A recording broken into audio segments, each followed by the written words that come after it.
I see errors all the time when I'm correcting English or reading other people's English. Yeah, we're off. Hi, guys. Spell there when it should be THEY apostrophe R. They will spell THEIR. There. They're over there. And they use the wrong word. There is the possessive pronoun. They are, with the apostrophe, is a contract.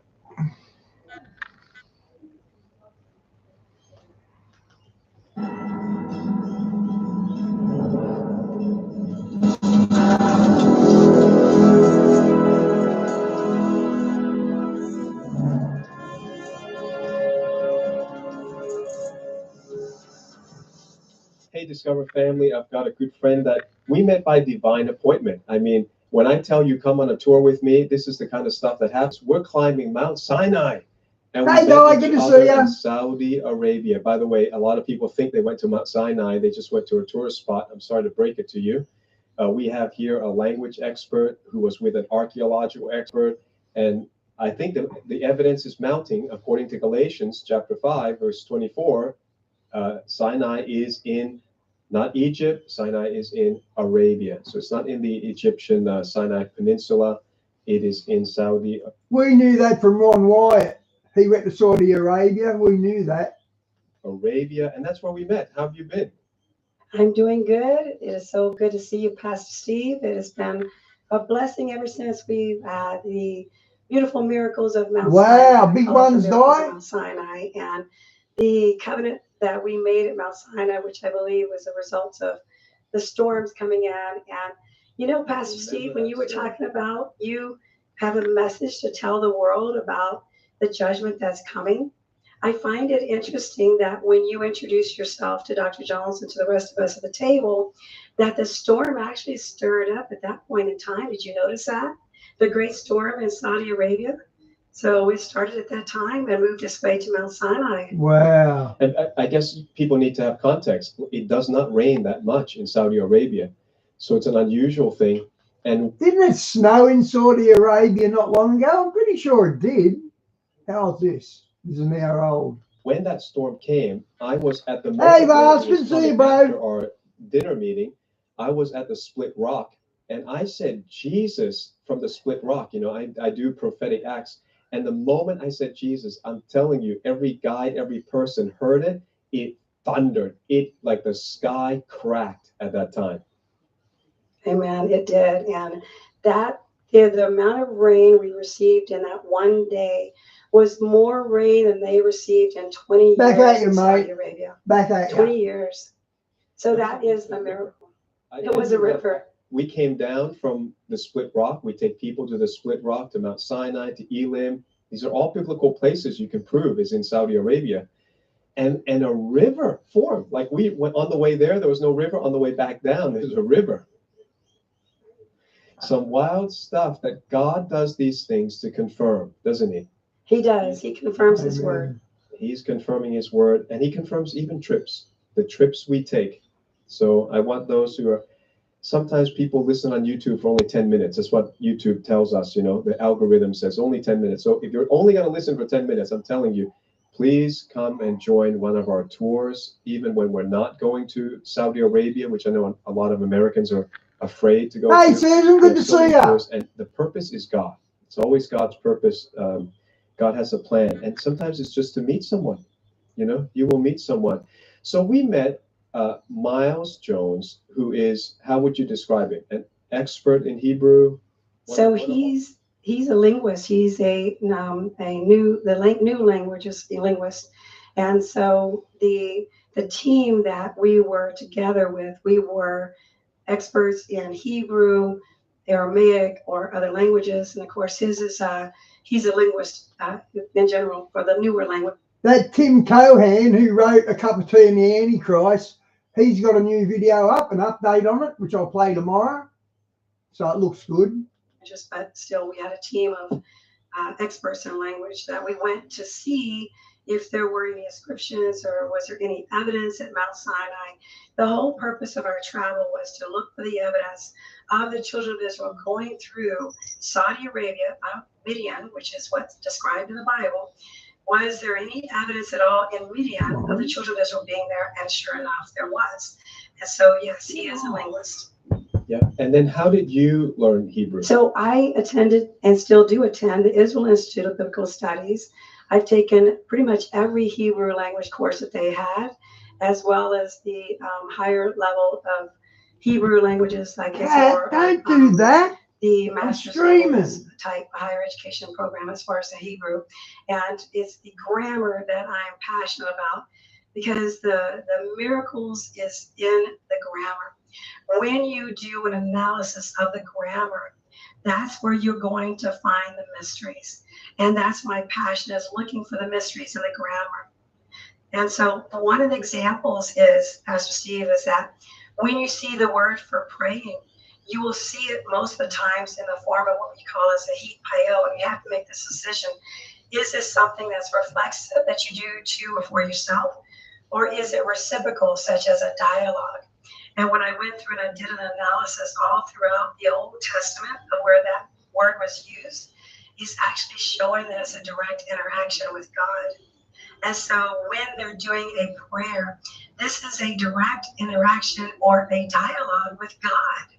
And this is why they use that form of the structure of the verb form of praying. So tell me that's not powerful. These people are having direct interaction. Guess what? It's in Revelation. The end of days, we're going to be having direct interaction with God. Are you fluent in Hebrew, in modern Hebrew? So Hebrew is not Hebrew. Hebrew is Hebrews. And my expertise is in ancient or archaic or first and second temple Hebrew, not modern. I thought there's something wrong with the audio. Modern Hebrew. Modern Hebrew is different. So I don't know modern Hebrew. That's okay. It's like I studied ancient Chinese, and I can't speak a lick of Chinese, because, I mean, even the modern kids these days who speak Chinese, they cannot recognize the traditional character, and then the grammar was a bit different. So it's exactly like that all over the world. I understand where you're coming from. So you studied ancient Hebrew. You went to Saudi Arabia to look for evidence. We see these petroglyphs and drawings all over the stones, but even our tour guides, because we're like the first Christians coming in to look at the biblical evidence, they're not even sure whether it's written by some Bedouin or if it's really going back 3,000 years. How do you tell the difference? Well, you can tell the difference. Well, I mean, there's going to be a number of things you're looking for: the structure of the letter, the dating of the letters, the style of the grammar. And, you know, when it comes to the grammar, it's very important. There are certain letters that were added into our Old Testament, our Bibles, that is what we call mater lectiones. Those are placeholders for verb forms, or verbs, I should say. And so you should not see that in the older writing styles. And so by the structure of the letter, and by the way it's written, and by the way that they have or do not have any of these placeholders, you should be able to tell the timing and dating of the language. Now, it can be. So then you can't do that with the Bible, because it's got the same cadence and rhythm throughout the whole Bible. It sounds like one author writing it. It's that simple. A little difficult, because those who know better can also fool you by writing out something that would be at that time. But that's when you get a biblical archaeologist involved, and that's when you get looking at the color of the rock and so forth, and see the weathering of the stone, and that's when you add all of that in with the grammar. So can you say conclusively the Hebrews were there in the desert of Midian? They were there. They were absolutely there, and I was overwhelmed with the evidence of what we saw. I was overwhelmed with the magnitude of the evidence, that you could stay there for weeks and weeks and never uncover everything. And I wish I could go back and continue to look and uncover these things, because I know there's more there.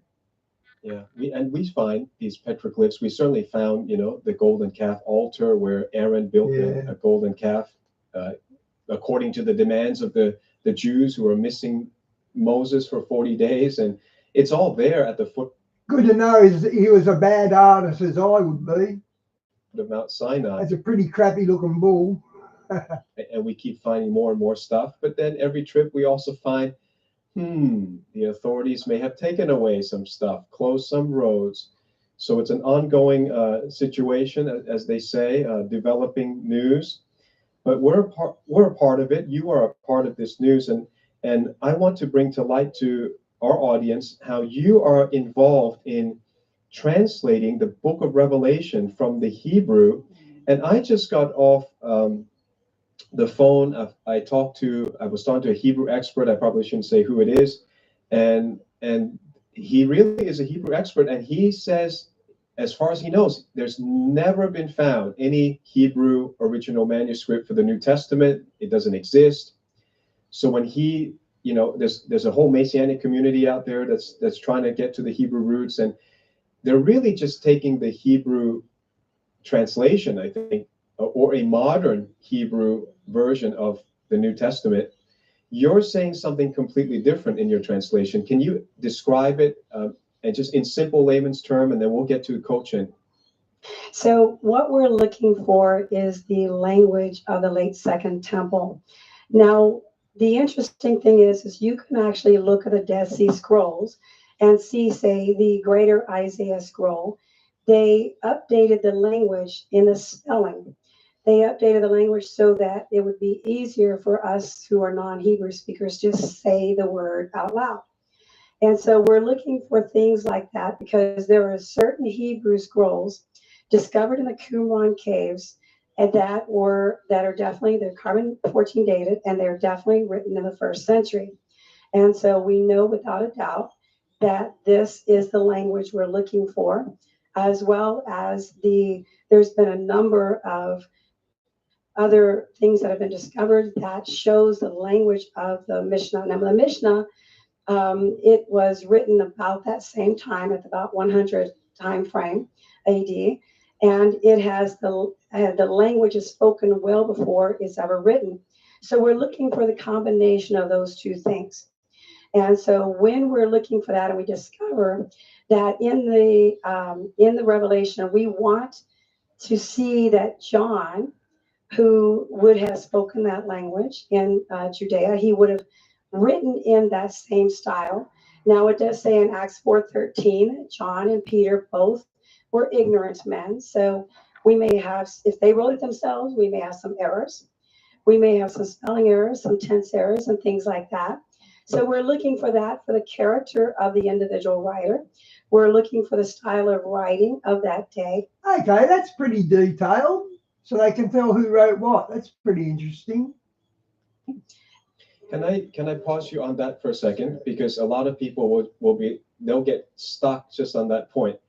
So when we say linguistically that we're looking for errors, we're not saying the Bible contains errors or is uninspired. But as linguists, I would call myself an amateur linguist. I speak several languages. I studied some languages that I don't speak. But I never got into the profession. If God didn't call me to be a minister, maybe I could have done it. But when you're saying you look for errors, it means, correct me if I'm wrong, every generation has an error that is typical to it. So I see errors all the time when I'm correcting English or reading other people's English. They will misspell there when it should be THEY''R, they will spell THEIR. There, they're over there, and they use the wrong word. There is the possessed. That's like bear. They write bare arms like a grizzly bear, but it's actually BARE, bare arms. No, it's not about bears. The pronoun. They are with an apostrophe is a contraction of a noun and a verb. So it doesn't change the meaning in any way. And yet it's common to our generation that people write that kind of mistake. And then sometimes over time, that mistake just gets ingrained or incorporated into the normal language and it's no longer considered a mistake. So I think that's what you mean, right? When you're looking for, if John is uneducated, and the Bible says that, like, why does it say John and Peter are uneducated? It's saying when you find the original manuscript, you might be finding some of these common mistakes. You will find some of these common mistakes. There are some common mistakes all throughout the Bible, just minor things. But these are the things we're looking for. That doesn't make huge differences, but it does for us when we're looking for personality. So when you're reading the Greek New Testament, for example, it seems to read all the same, right? And it seems to translate as though it was one person. But I want to see the personality of the person that was supposed to be writing it. Matthew should be a very bright man. There should be, he should be have multiple languages that he can speak and so forth. John was not as educated as Matthew, so therefore we should see that example somewhat in his The writing. way he writes He may it. have had somebody help him. That's fine, but we should see the Wow, that's a pretty good way of looking at it. personality shine in his writing, and that's what I want to see. And what you I want to find. see the language of the first century. It's so real. The Bible's so real, so down to earth, and yet So, so yeah. heavenly. Because when I'm with ministers, some of them are like super famous and big congregation or big following. And some of them would just tell you, I'm really an uneducated man. You talk about Greek and Hebrew, I really don't understand. I can barely speak English. And you'll hear that of some very powerful ministers who would just say, I'm not really educated. Then why are you preaching in front of thousands? Because God put the anointing on ordinary people, and some can be a PhD, some is a lawyer, and some is a plumber. But God uses all the different voices and personalities in the Bible. And you do lose that, don't you, when you listen to or read the English? You do. And I guess if there's anything that we can say out of this, that he uses us simple fishermen to use us for his glory and our good. And we all have a calling. And so no matter what our education experience is, guess what? He's going to use us. He's going to use each and every one of us, and we have our place. Yep. So I'm going to ask you for a few minutes about this book, which has your name on it. It's pretty cool to have your name on the Bible. Janice Baca, Hebrew grammarian and translator, you have translated the book of Revelation from what we believe is the original Hebrew, which I think a lot in the Messianic community is not aware of. It's not aware of that. And certainly the Christian I hope they show the differences. community would not have thought. We've always been taught that the New Testament was written in Greek. You are saying the New Testament was written in Hebrew. They spoke Hebrew. There's number of examples where we can show that they would have spoken Hebrew and Aramaic. Now, Aramaic is a sister language of Hebrew. It's very close, and you can see that they would have spoken both. Now, what we call it is that when you're speaking a language and you speak two languages, for example, such as I'll use Spanish for an example, and those that are English speakers at the same time, we jokingly call it Spanglish, where you throw two languages together. But what you see in the first century or the late Second Temple, you'll see the influence of both Hebrew, late Second Temple Hebrew, with Aramaisms. And the Aramaisms may be just a simple spelling change or a way of saying the word just slightly different, such as, for example, you may use a Hebrew noun with an Aramaic suffix, and you see that quite often. And you'll use phrases that are out of the Mishnah, because that was their common language of that day, such as bat kol. Bat kol is the voice of God. You'll see that throughout this Hebrew revelation. And so what you're looking for is that this that we put together is the revelation that was broken down word by word, and the idioms and the research and where it was first found. And so now remember, this is a copy of a copy of a copy, because after a while it just it disintegrates. And so you must make a copy of the manuscript before. Now, the Cochin Hebrew New Testament was discovered in Cochin, India, when Andrew and Thomas both, when they were told, the apostles are told, take the word to the world, they took it literal. Then they went to Cochin, India, and they in Cochin, India, at the synagogue of the Black Jews and Marvari Black Jews, they kept it. They kept a copy of that. Revelation had to go underground because it was banned. You would be killed if you had a copy of the Revelation, especially the Hebrew Revelation. It was banned. And you keep in mind that there was a time that you were not allowed to read, at least out of the Catholic Church, you were not allowed to read Revelation, because that's why you have the authorized version of the Bible. There was only those that was authorized to be read. And so this had to be hidden. And then you think about all the times that the Hebrew manuscripts were destroyed, either by Constantine or in the Spanish Inquisition. There were a number of times where these things were destroyed. And so, and again, in the days of Hitler, these things were destroyed, the Torah scrolls and Hebrew manuscripts. And so where else would it be? It would be a rare experience or a rare event that would be found in Europe or in the Americas. So you'd have to look somewhere else, right? And that's where it was found in Cochin, India, and in the Marlborough Black Jews synagogue. So it was discovered in 1730, copied in 1730, and then it's now in the UK, and so that's where you find it today. So Janice, you're saying that we found a copy of what you believe to be the original Hebrew New Testament. Wow. And so can we say for sure whether the New Testament was written in Greek or in a mix of Greek and Hebrew? What do you think is the conclusion? It was primarily written in Hebrew, and it was written in Hebrew with Aramaism. Now, there are probably some of the books are written in Greek. My guess would be maybe the James, or perhaps, and I don't know, right now it's that's debated as to which ones are written in Greek. Some of Paul's writings may have been written in Greek. But even in Paul's writings, I found some of the writings have the language of the late Second Temple. And so we're still doing an analysis of that. And we're still going to do an evaluation of that because I want to compare it to other manuscripts. I mean, this should rock the whole theological world, right? But the theologians, they're always defending whatever they're paid to teach. So they have no interest in changing their textbook that they're probably selling and they wrote themselves. I'm sorry to be a bit cynical, but I'm also from the academic world and I know how it goes over there.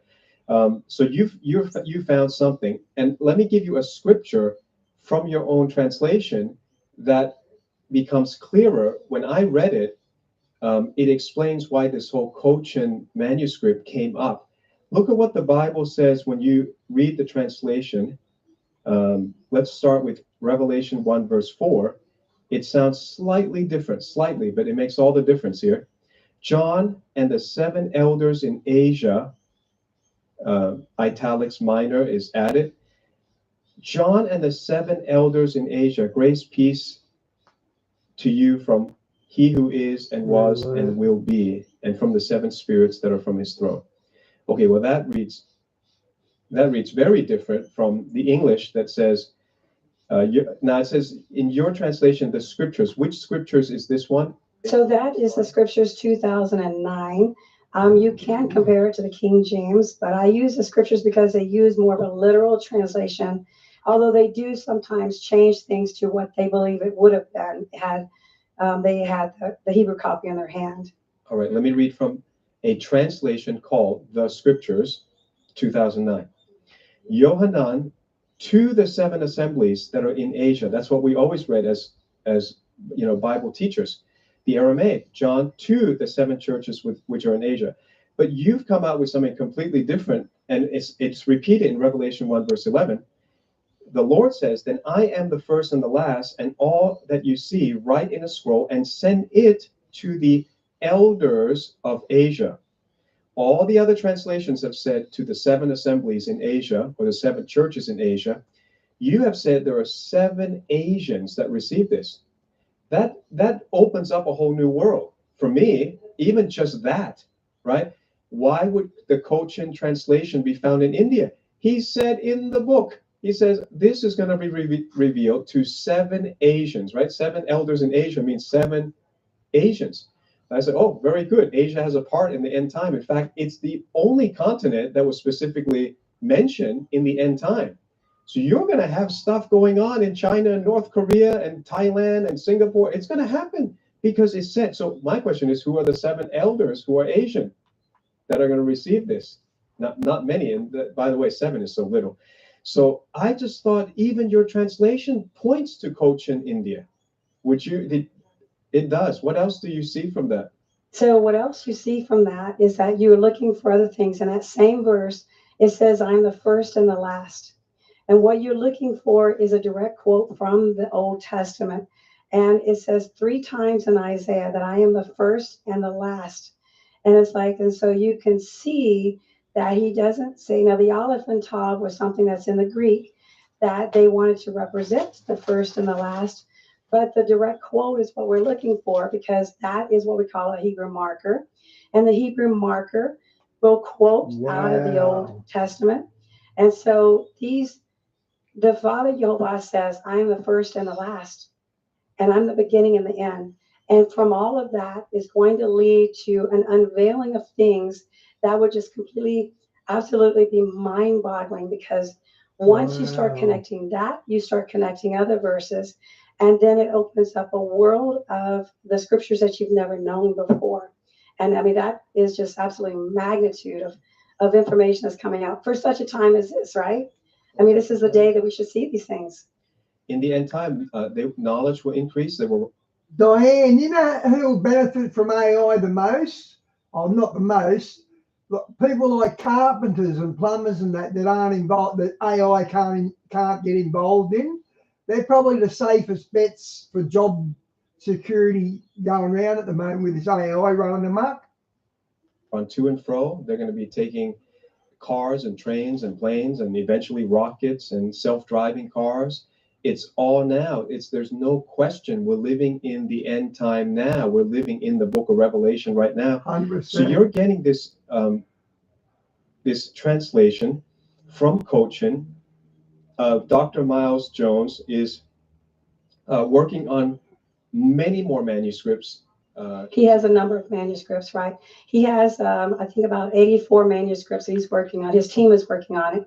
And so he's doing what's called compilations. He's putting things together from other manuscripts. So he's trying to marry them to see what is the best, most likely. Whereas you are concentrating on the Cochin. Yes. And I'm sorry. Hey, Talia, good to see you. Cochin, and it's just a town in India where we would assume the Apostle Thomas was there. That's right. Thomas and Andrew has both been recorded to be there. And so I knew Thomas went to India. I didn't know Andrew did. Basically, when I saw the language that's in the Cochin Hebrew Revelation, I didn't want to go to another manuscript until I completed this one. And since I have been blessed with my own copy, I said, I'm going to focus on this until it is completely finished and that we can do a complete analysis of it. So once we started doing the analysis of it and we started seeing the language that is in it and the connection that it has to the Old Testament, which is exactly what we're looking for, and that it has the connection and the language of the Mishnah, which is another marker that we're looking for, I didn't want to leave this manuscript until it was complete. And that's where my passion is that I want to not only finish it, but I want to teach it. So now it's my chance and opportunity to teach what's in this manuscript. Yeah. So just to very quickly go over this again, this manuscript was copied in 1730. So we don't have originals of anything except for the Dead Sea Scrolls that was preserved beautifully in caves. Copied in 1730, it was discovered by Claudius Buchanan in 1803 in Cochin, India. He was then in contact with an Ezekiel Rahabi II, a chief Jewish merchant on the Dutch East Indian Company. And how does he come into this picture? Great question. So he actually, this was copied in 1730, discovered in 1803. And so he was a collector of different manuscripts. I mean, even manuscripts, I mean, of all kinds, he was a collector, and he collected those. Yeah. Eventually, they end up with a collection called the Castor Collection, which then goes to, to the UK. And so now we have in the library. The point that I wanted to make is that there are many manuscripts. For you to pick one, it means that it has high authenticity. They found at the same time, and I don't know what MSOO 116.2, what does that mean? Manuscript? So that's the manuscript number. That's the library number for that manuscript. And so basically what it's saying is that the 16.2 is the revelation. And then there's another part, the 16.1 is several other the Cochin books, such as the Romans and so forth. There are other, that is collections. Then you've got the manuscript 132, which is the Gospels. And so when you put it all together, all three of those collections, you get the entire New Testament, the Hebrew New Testament, I should say. And so then you take these and you do the analysis of the Hebrew grammar, which is what I was telling you earlier. And so these are the full collection of the New Testament. Now, we know that some verses came in as a translation from Greek out of, say, there may be, I want to say Romans, but I can't remember. There's some verses that maybe it was missing. Maybe there's damage to it. And then the Buchanan's Rahabi, whenever he copied from it, he may have included a verse from the Greek translation into Greek to Hebrew translation. So there may be some verses that came in, but from Revelation, I don't see that. I don't see anything that came from the Greek at this point in time. And so, but the analysis continues. It's written in a Mishnaic Hebrew, which is what we're looking for. So whoever copied this maintained and kept the language that it was originally written in. And that's what we're looking for is the grammar. We're looking for the grammar of the late Second Temple. Right. Tell us the dates of the Second Temple period, the whole period. The dates of the Second Temple period goes all the way through. So I have that written down. I had to look that up. We'll say from 500 BC. Would that be around right? From 500 That'll be about BC right. To about 100 AD? To about 100 AD. Okay, that's all. Our audience will track with you. We're just trying to give a time frame. When Genesis late Second Temple, we're talking about the first century because the Second Temple was still there until 70 AD, and then it's burned down and destroyed. So let's now get into it because it's fascinating. It's been vetted out of many manuscripts. Some get doctored, some have mistakes that tell you somebody came in later to try to fit it into the Greek mindset. But this is what you found that is faithful to the original Hebrew language. And tell us just off the top of your head, what was the most like wow moment you're translating? What said, hey, this is revelation from the Hebrew? I think the most exciting part that I found was the 144,000. It has a simple kaf prefix on the word betulot, which is a virgins. It doesn't say they're virgins, it says they're like virgins. Oh my goodness. That changes the entire context, right? Wow. It says they're like virgins. Did it say if they were Jehovah Witnesses? No. It didn't say that. I'm sorry for all the Jehovah Witnesses. So you sure they're not Jehovah Witnesses? No. And then what's interesting, just to make it more intriguing, is that when you look at the language, when you're using the language of, say, even Spanish or, of course, Hebrew, you look to see, is it masculine plural, or is it what we call common plural, meaning men and women? And what I'm telling you is what the language says. Don't throw stones at me, but it's showing men, women, and possibly even children. Wow, changes everything. Well, you got to go back to what God said, right? So it's not the 144,000 Jehovah Witnesses who thought they were the only ones who got the revelation of God back in 1830, 1840. They blew that number, and then they ended up creating tiers of Christians, the big flock and the little flock, and you're the little flock because you're not in the 144,000. This is all very convoluted compared to the simple Hebrew that says there's 144,000. Say that again. When you say kaf, you're saying there's a letter.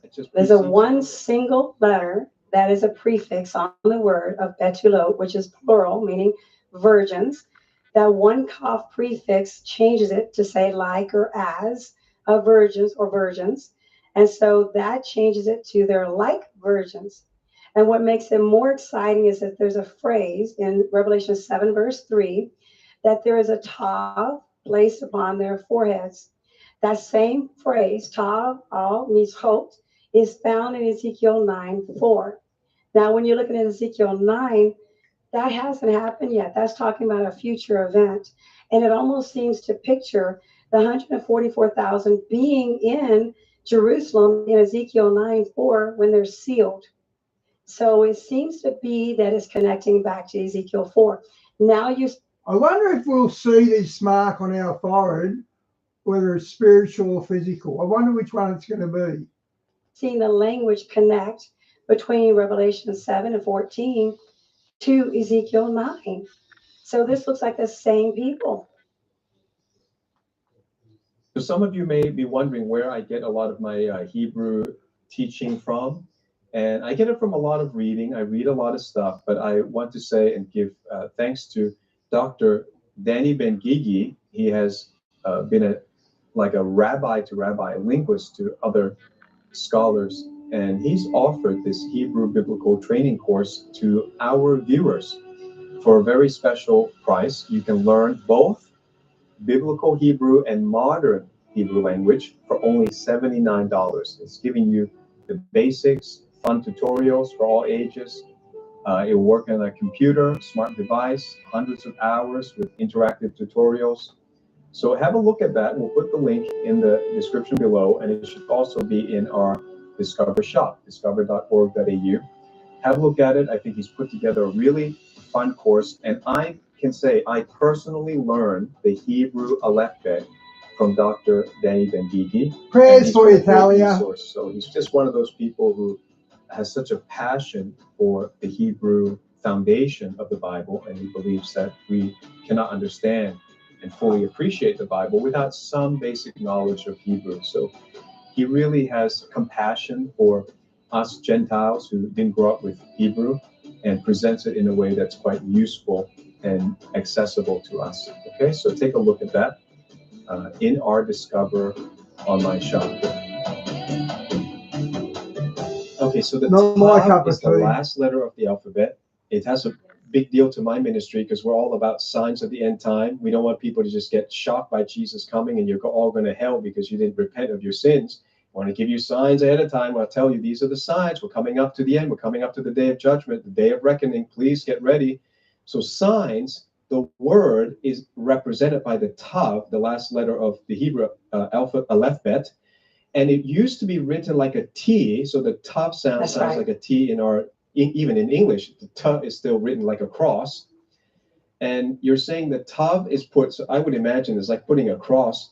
You know, sometimes when I anoint people, I just put a cross on them as a symbol of Christ. And how does that relate to Ezekiel 9? Tell us a little bit more. So the Tav al Mishol, the Tav upon the foreheads. These are the people that are preserved in the time of Ezekiel when judgment's coming upon Jerusalem for her atrocities.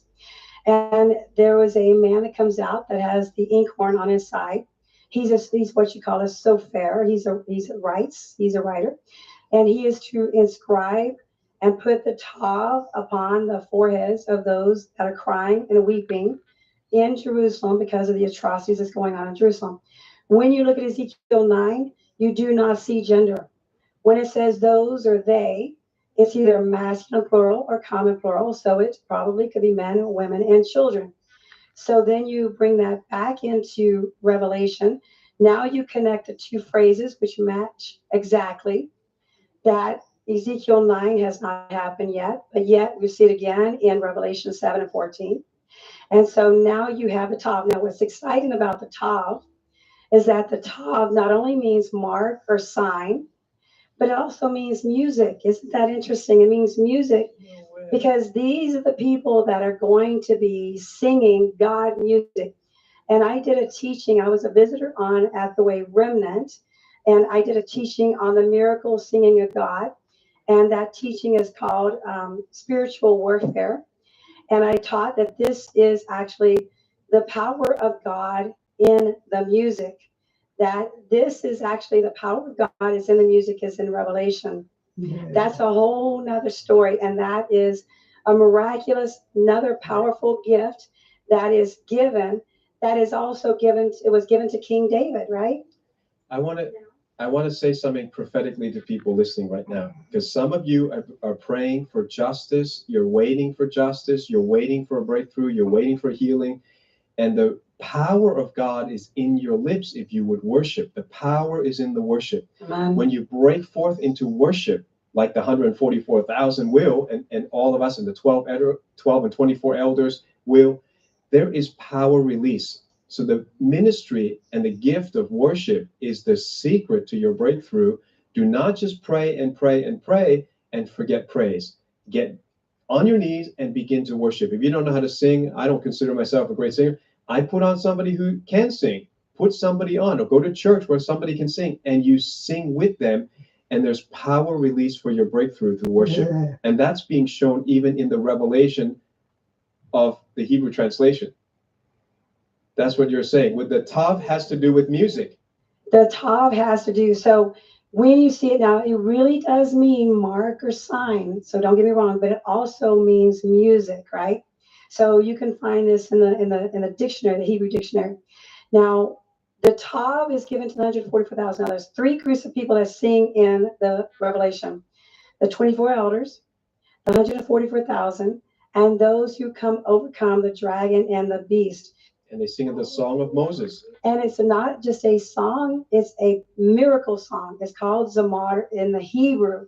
The root of that is Zamar. It's the power of God in the song.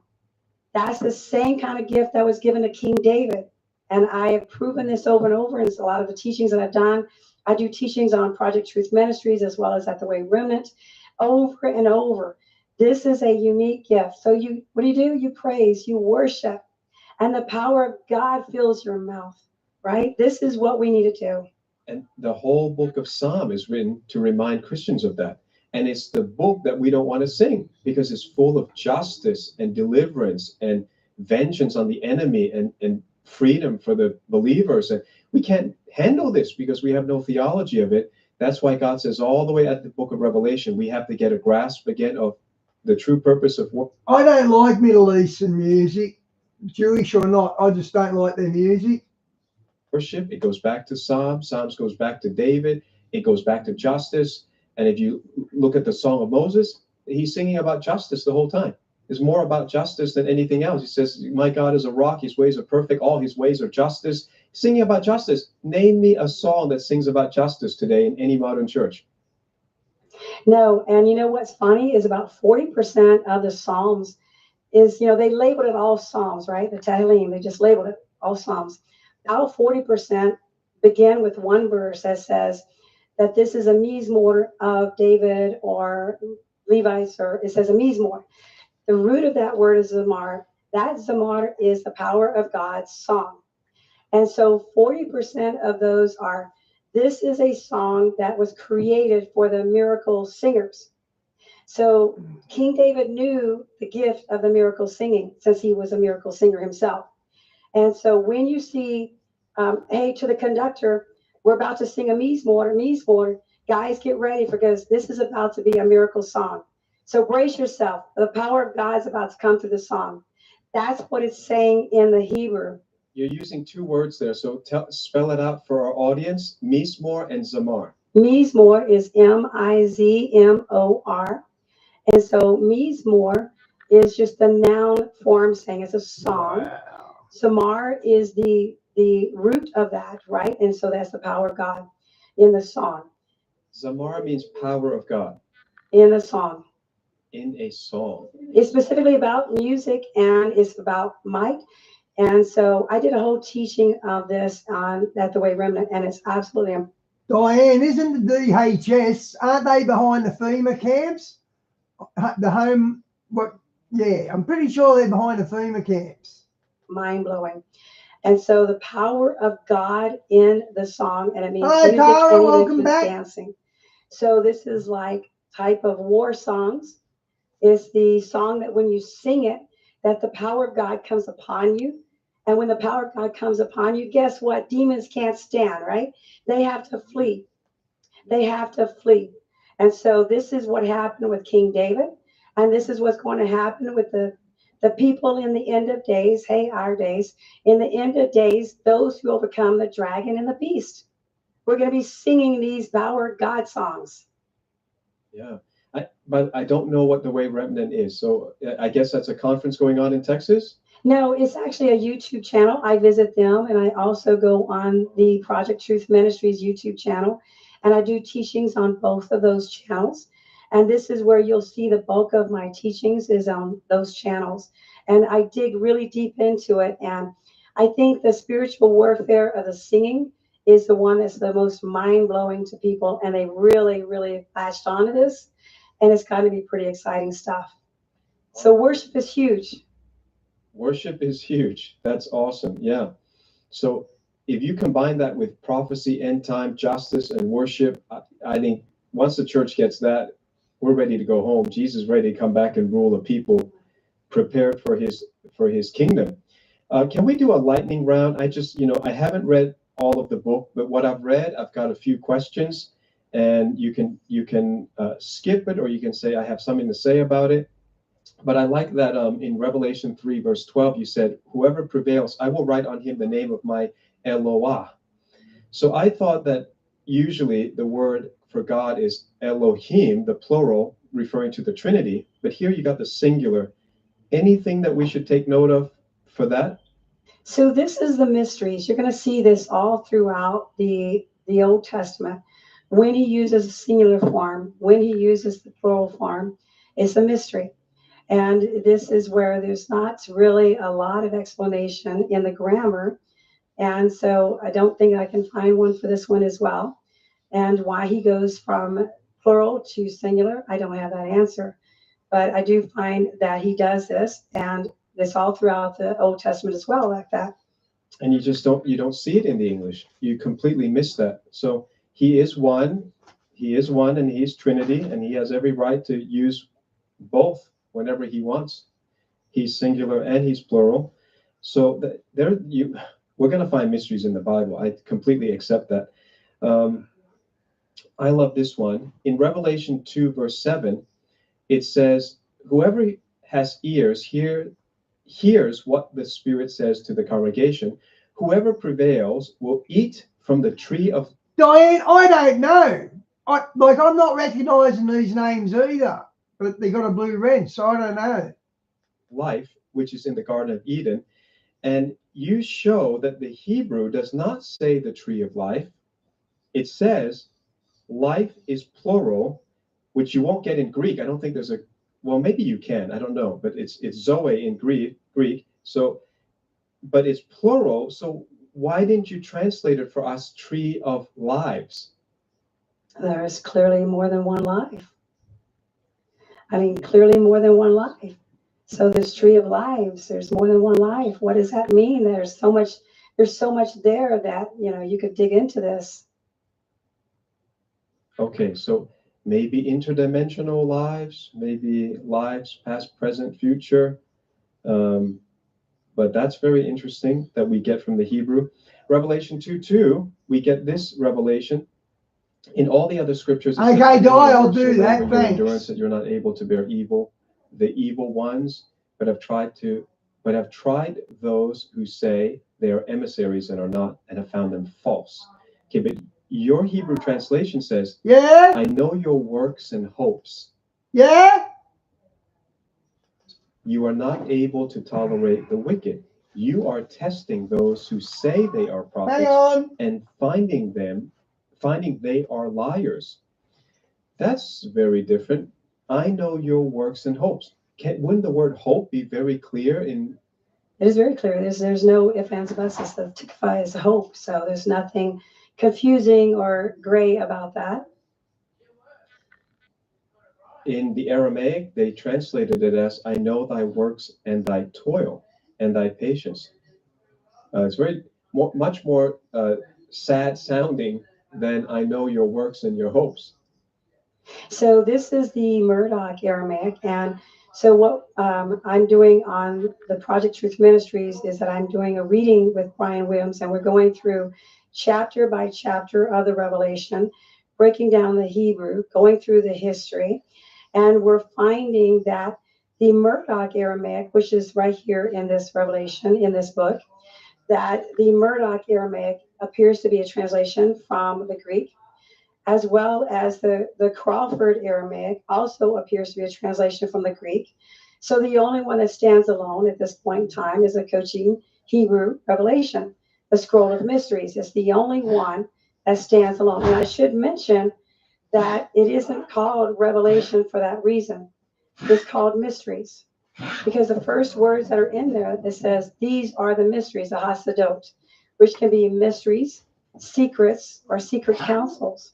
So these are the secrets. These are the mysteries that are being revealed, not revelations. Revelation is coming out of the Greek translation. So these are the mysteries. Okay, we'll get to that verse because that's probably one of the most controversial things. A bit of a grammatical question. Revelation Wow. 1:18.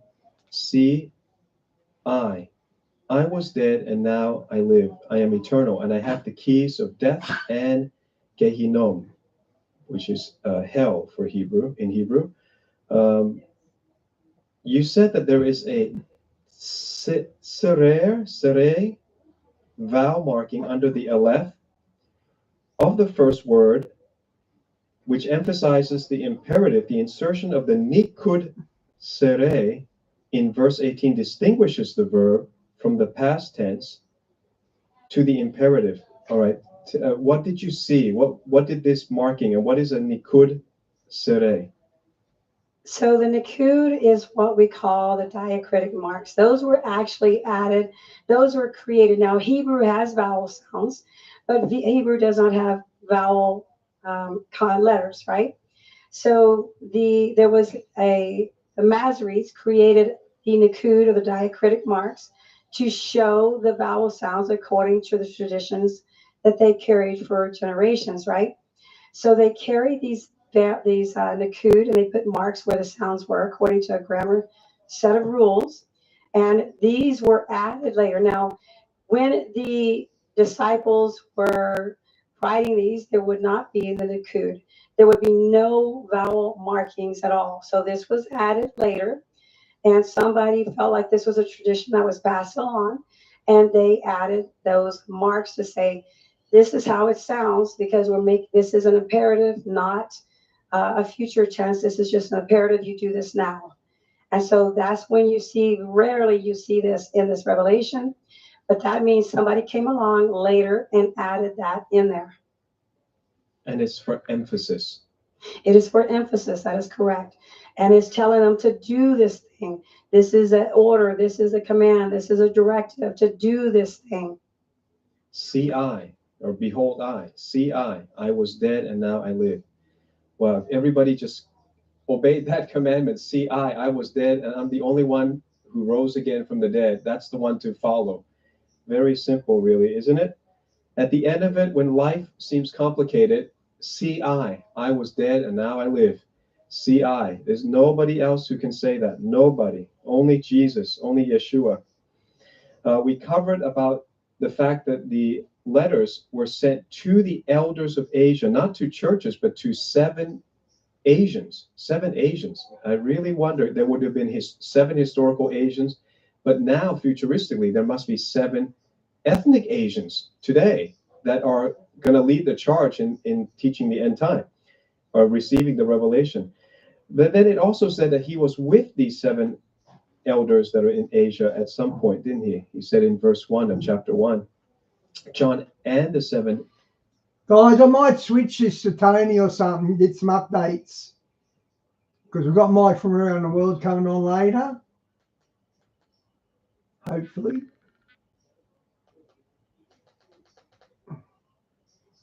I'll do JW first. Okay, that was first. Risk in U.S. cities and begin new response. National Defense Alert. U.S. officials confirm risk in U.S. cities and begin new response. Now, this has just been released from Department of Defense. I'm going to be releasing all the latest information and citing all the sources in the description here. And basically, we're simply just getting public data points, getting awareness out to the people. Now, the Department of Defense has recently just come out with this new report right here. You can see, and it's bigger than just okay, Susan, God bless. Security. It has more information in here. National Firm Security Action Plan. It goes into the agricultural security. Brooke Rollins, they're talking about protecting American farmland from foreign adversaries. If you look deeper in here, they say that they have to go into these areas strategically so that they can reclaim Chinese-owned farmland This is what the officials are saying. All these locations here is where they're going to be reclaiming all of the farmland, and this is going to be a domestic response that is going to be happening in all across the United States.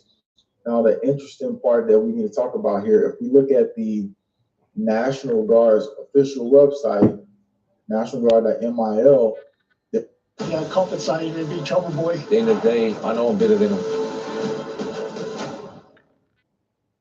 Hawks have the sharpest eyesight of any animal. They can spot a rabbit more than 3 kilometers away. Now, there was this drill that was being done a month before. So in June, Fox Ember happened, and they said traditionally focused on air-based preparedness, recovery emergency managers are stepping beyond the base fence line to train for new battlefield missions. And short emergency management battlefield expeditionary response training raised the bar in its third year with the 69th Civil Engineer Squadron Emergency Team. Now, if we look right here, I can take you to that. Here's DVIZ releasing the National Guard actually training in these drills. And this goes into the rising concerns that are happening across U.S. with all the different bases that are having all these problems with the farmland next to it. And this begs the question that going into the next part of the sequence here, these Marines in the National Guard, the question is, remember they were moved for logistics into these areas on July 3rd. Wow. And so the question is, were these Marines also being moved for these purposes as well? As we went to the base where Helm was sworn in, Murrows was sworn into him on July 2nd. And he was a war-fighting instructor who was then in new command. As we speak right now, he's in new command at the base in Florida. And this is for the Marines. I'm going back into the drill here. We can go back into Fox Embers. And remember, this is raising awareness. This is not fear. We just need to know all the information that is currently coming out. We also have telecommunication warnings from U.S. agencies about the coming threat there. This is going back into the drill when they said they're going past the fence line of the bases pretty much. That sounded more like they were going to have more strategic operations outside of what they were currently doing. And I could read some of what it says here, word for word from the website. For Ember, short for Emergency Management Battlefield Expeditionary Response, we brought together more than 30 airmen from 12 Air National Guard and Air Reserve bases in 10 states and territories. These airmen trained and completed a capstone exercise alongside U.S. Marine reservists and South Carolina Air and Army National Guardsmen. The 169 Civil Engineer Squadron Management Flight pioneered the immersive training, arriving and replacing realistic wartime chemical, biological, radiological, and nuclear or CBRN scenarios. Training hones critical skills and ensures readiness in the challenging joint environment. And remember, a lot of these drills as well, they said they crossed the fence line. As we see, this domestic response is going to be the big plan here. HSF told Rollins that the USDA, this is the confirmed DoD website, the National Farm Security Action Plan will help DoD get better security for U.S. bases. Your plan helps us address that, HSF said. We're excited to partner with you. Thank you for your leadership. Anything we can do, let us know. This is part of securing America and American citizens, putting America first. It's common sense for us. What do you think about that in the chat? You think they're actually putting America first, keeping us safe, or do you think something else? Let us know here in the live chat as we're going through all of these. I just don't know anymore. Situations currently at hand. There's so much going on, you know, whose side to believe. And I want to read it word for word about the situation here because you couldn't even read or hear what they actually said. So let's go down straight to the part where they talk about the first 7 is secure and protecting by the purchase of American farmland. Chinese nationals, they have to go in and reclaim all farmland. And Going into this other part, the telecommunications, I got to show you some of the telecommunication situations that the U.S. agencies are warning about right now. And if we look here on screen, we have industrial cyber. According to industrial cyber, citing a cybersecurity advisory co-released by CISA and FBI, FDD urges FCC to revoke existing equipment approvals to close national security gaps in communication supply chain, released on July 9th, 2025. And this is the FDD. I'm going to read a little bit more. The FDD is the foundation of defense of democracies. They identified that the revoking existing equipment authorizations is a national security imperative, which is essential to closing supply chain gaps in the FCC equipment authorization program. The move requires telecommunication and electronic devices legally marketed in or imported to the U.S. to receive certification. These authorizations allow for definite importation, sale, and use of sell devices until explicitly revoked.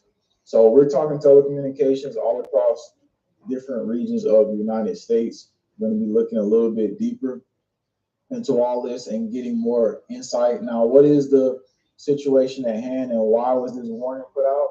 We're going to get to that. We made it. We caboodled it. You made it with Caboodle. Okay, Samantha, let's do this. Here's another industrial cyber report that cites CISA and FBI. U.S. agencies warn of PRC state-sponsored hackers carrying on telecommunications network service providers targeting June 8th. That's when they came out with that. So they went back talking about that report, but then re-releasing something a little bit new about it. And this is what it showed right here. So they're saying Republic of China state-sponsored cyber actors exploiting network providers and devices. Joint Cybersecurity Advisor describes the way in which people Republic of China state-sponsored cyber actors continue to exploit publicly known vulnerabilities in order to establish a broad network of compromised infrastructure. So they need to look at all the compromised section of the infrastructure. We were looking at the grid warnings and everything else that was happening. CISA released that Delta Electronics has certain grid components. We found out those grid components had malfunctions, and then they were telling all of them that, hey, we need to do something about this because all this has been probed and looked into, just as all these agencies are talking about right now. I'm going to read a little bit more of some information here about that situation. It says U.S. cybersecurity agencies published Tuesday's cybersecurity advisory outlining the ways China state-sponsored hackers continue to exploit already known vulnerabilities in order to establish a trusted network of compromised infrastructure.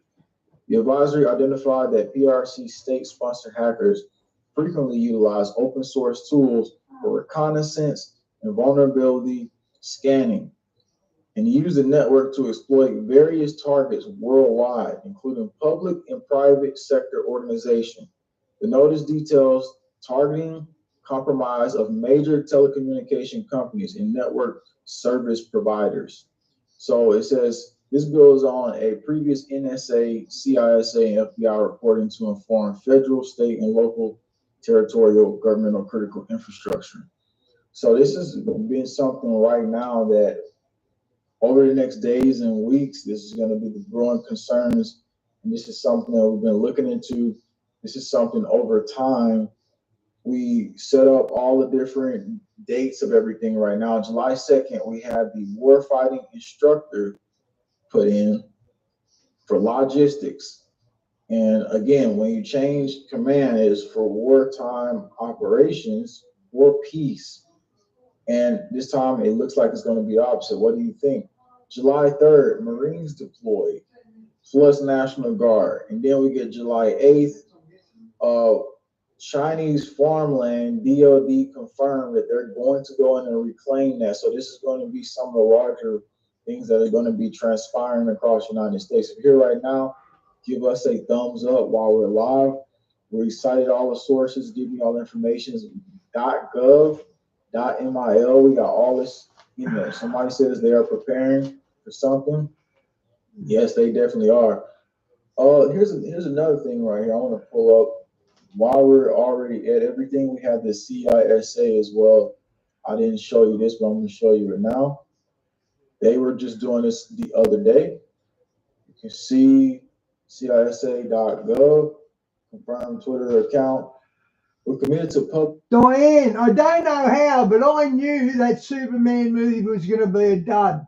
I did know they were going a woke angle, but just the Superman, he doesn't look like Superman. You know what I mean? The last one, Man of Steel, James Clavell, or whatever his name was, he was a good Superman.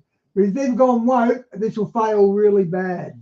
Public safety innovation, thanks to U.S. Bomb Technician Association for facilitating our recent event. So the technicians from 12 states tested cutting-edge technology to advance community safety, they say, July 7, 2025. And you can see they have these robots and stuff like that. So they're obviously using the little robots and they roll them up, and it goes in to do the technician drills that they're doing for the safety preparations that they say they're doing. So in each state, as this starts to transpire, we're going to see potentially more response. And the question is, how will the response go? We'll be covering all that, looking at what's going to be happening in these specific areas. Let's look at the map really quick if you just tuned in, because we need to see the details here that are going to be transpiring. You only have the bottom half of the map, but I want to show the whole section of it as well. So basically all these areas, the national defense situation right now with the alert we're having, these are going to be the first line areas. And the question is, so we got a few Russian on, we got some Russian on land here as well. I can pull that up on the map. They're only going after the Chinese owned farmland right now. And a lot of people saying, well, why didn't they do that a little bit earlier? Yeah, that is a good question. But if we look right here, all of the yellow ones are Iranian owned farmland. And then all of the red ones are Chinese owned farmland. And then blue is Russian owned farmland, which is not that much. The black dots is the DoD sites. And you have just the one little. And guys, America's in trillions and trillions of dollars of debt to China. And think about it. Is it cheaper to go to war with China or paying back the $1 trillion they're owed?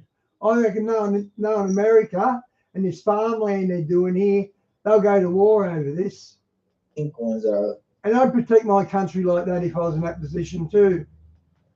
Counties with farmland owned by secondary Chinese interests.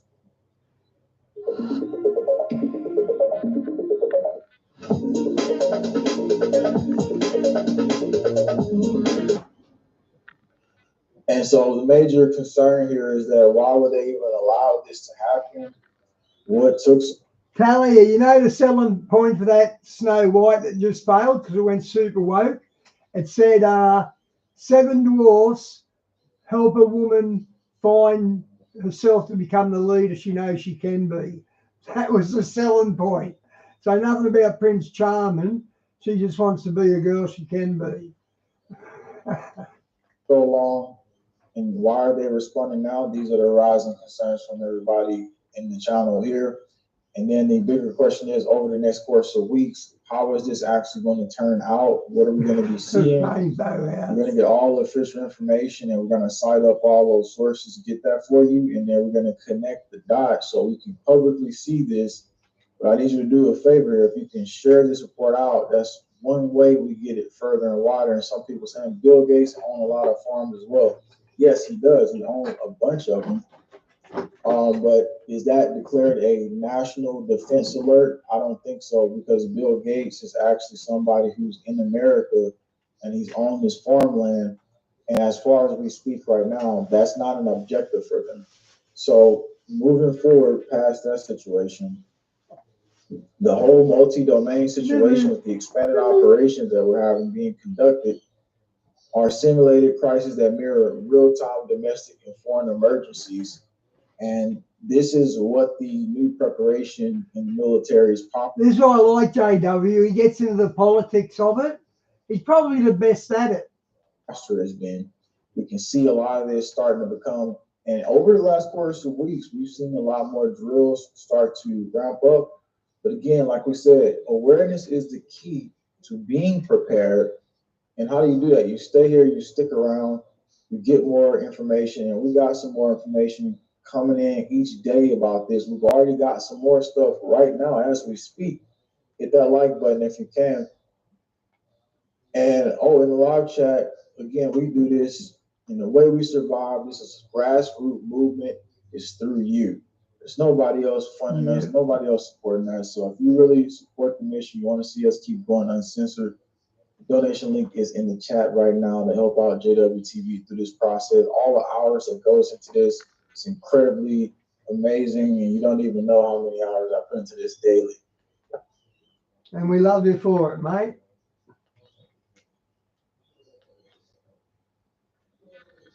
Animals know there's nothing more natural than relaxing and enjoying the healing benefits of water.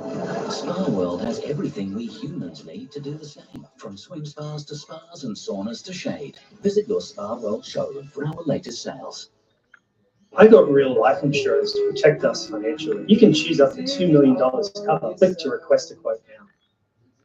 And a militia group leader, the group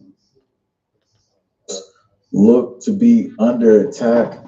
News 9 just came out and confirmed that they had people overnight attacking some of the radars, and a militia group leader, the group came out and basically confirmed that they were responsible for doing this. And here's the thing right here, these not any radars, these are the NOAA next generation weather radars that the military uses. And we got the video clip here for you to see, so you can look at this. I'm gonna go down the line. I'm gonna talk about a lot of stuff people are not willing to talk about. I got 3 more confirmed reports coming this week, so you need to subscribe right now if you're in here. But check this out right here. This is the confirmed clip of what was happening, and we got to dive deeper into it.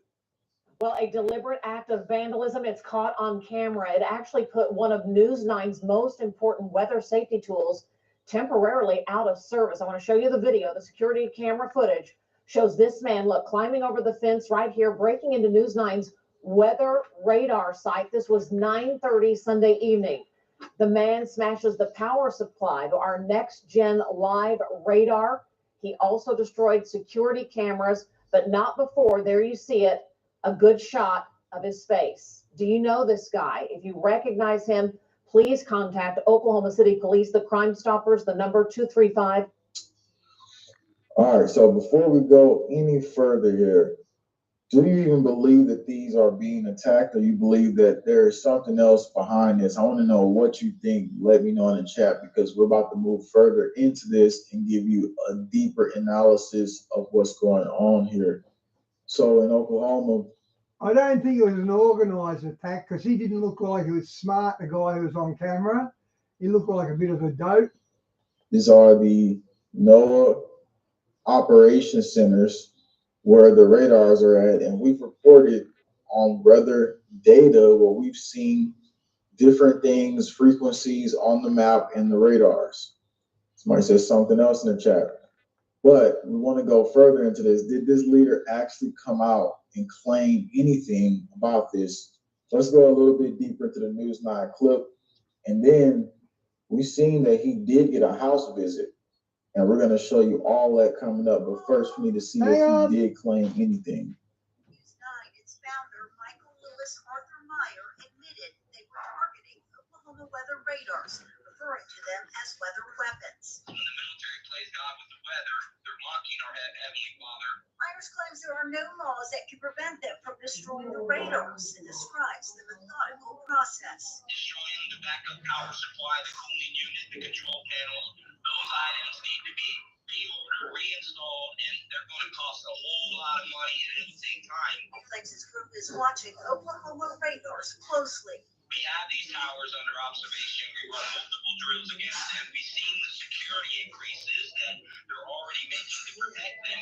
Says beefed up security won't deter their work. Our goal is to take out 15 total directed energy weapons in this state, and we want to do it simultaneously. Clears the lungs. Wow, he says they have them under observation. Do y'all think that he's gonna even be able to get this into a process where he has his goons go out there and do this? Or are we just seeing another situation that is a distraction? I want to see what you say in the chat because I'm about to go deeper into this story because I found something more about this scenario that we should be paying attention to. Now, going into this Veterans on Patrol, you can see this is actually the leader right here of it. And obviously it's on Southern Padre Law Center where they put out this information and say certain things about certain people. Now, here's what the message was they put up. It says, warning, this NEXRAD Doppler radar is targeting for elimination by victims of the U.S. military weather experimentation, Operation Learning Tower is a mission to eliminate the military's use of chemical agents, biological agents, and directed energy weapons against Americans. This is what the notice he put up said. Now, I want to get into the other piece right here because as this continues to happen, we're covering every part of the events. We're covering all the live situations. So this is just the start of it. They're saying, and they're going to be having more of these situations unfold. But here's what the story is. You get to see a little bit deeper than where anybody else is going to go on this because I dove a little bit deeper and scrambled through the research. And then I found this, and I'm going to show you later when he got visited by U.S. Marshals. Militia group known as Veterans on Patrol is making headlines again, this time for reportedly issuing threats against the U.S. military. They know they're sitting on an abundant amount of resources. Lithium, fine quartz, the purest in the world, and with the new quantum computing chips, well, the military-industrial complex definitely wants to get to those resources, and the people who've been living here for generations are in the way.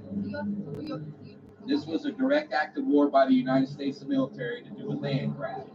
And the reason why they're not storming in with guns is because these Appalachian boys know how to defend their hills. So what have they done? They sent a weather weapon. They sent a Wow, this is pretty deep. flood after they've already had the executive orders put into place where FEMA can come in and be king individually. Yeah, I told you FEMA's involved in all this. You get help, you don't get help, you don't get nothing. We're taking this arbitrarily, just go through it with no checks and balances whatsoever, deny aid. And they discourage these people to the point where you've had over 200 property owners sell their land to FEMA for pennies on the dollar. You made it with Caboodle. Yeah, it looks like it. Meet giant creatures of the Ice Age at Sydney Zoo in Eastern Creek. Get up close to the mighty. And here's the thing. That's the leader right there who said there will be more situations coming. Now, what he just said there, we've been looking into for a long time. And how do you feel about what he said there? I want to know in the comment section on this scenario. Now, there was something else that happened to transpire, and this is probably not the first time he's been under fire for this, because I found the video clip going back a little bit further where he received a visit from U.S. Marshals and a sheriff. Okay. It's okay. Samantha, how you doing? You know I'm here. Not really. I can assume. Is it related to the border? Is it related to... Oh, it has nothing to do with the border. Okay. It has to do with what you're doing here. Good. What am I doing here? Okay. Would you stop? I'm here to ask you just to stop with all this garbage up here. These guys have enough problems. What do you think is going to happen in a few months? I know There's no support going to be out here. These You're people not a are going to be supporter. left alone. How are we not? Everybody that you're hanging out with, all the other convicted felons, all the other problems. I know everything. I know about your outstanding warrants in Idaho that you're hiding from. I know everything. It's Arizona, and it's for the border, and I destroyed the cartel's water station. You know that, right? You have outstanding warrants in Idaho. Yeah. Well, I don't know about those. You do. Okay. I'm telling you. You've had them for 2 years. Oh, you're talking about when we're trying to save the kid that was being taken by the. Well, I don't care about saving a kid, Right. that information, okay? I'm here to say, and I just ask you, okay? You're causing enough difficulty for Am I lying small. though? Come on, I'm not I don't know lying. what you're doing. I don't know what you're doing. I'm just asking you straight up. I'm telling people. And I know you're recording, and I don't mind, okay? And I know you're gonna try to turn everything around and put it on Telegram like Who is he doing this on behalf of? you do everything else. I'm trying to help you out here, okay? All I want you to do is stop, I want them to stop. okay? I've been Why should he stop? reporting and fighting this for 2 years. Stop threatening the Threatening? military. How the military is threatening me by continuing to How poison so? our skies, by continuing to How so? activate HARP, by steering the hurricane up here. So this is the story here, and everything that you just saw, you can paint your own narrative towards what you believe about this scenario that's playing out at hand. And here's the thing, even though that's being said, all the storylines, this guy and the Veterans Patrol, they're talking about more targeted attacks coming on weather radars because the HARP situation and everything else that's already been transpiring throughout the United States, and the more concerns about this, the health threats under there that people are worried about, it's been continuation. But however, from officials, I was just thinking about Mike Dye. Does he come on in? What? What's the time now? Does he come on soon, or am I an hour out of whack? they've said that there is nothing happening there. You're not going to be harmed. There is nothing to worry about. We've been hearing that for the longest. Times but now, then people okay. themselves have Is he actually gone on and now? investigated and found Is he actually on now, Vas? Is he? out different things on that level. Now, moving a little bit further into the story, these same people, Veterans for Patrol, they were on the border. Hang on.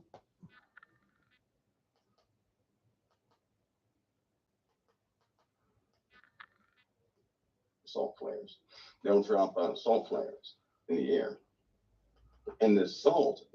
Okay, I can take it back a bit.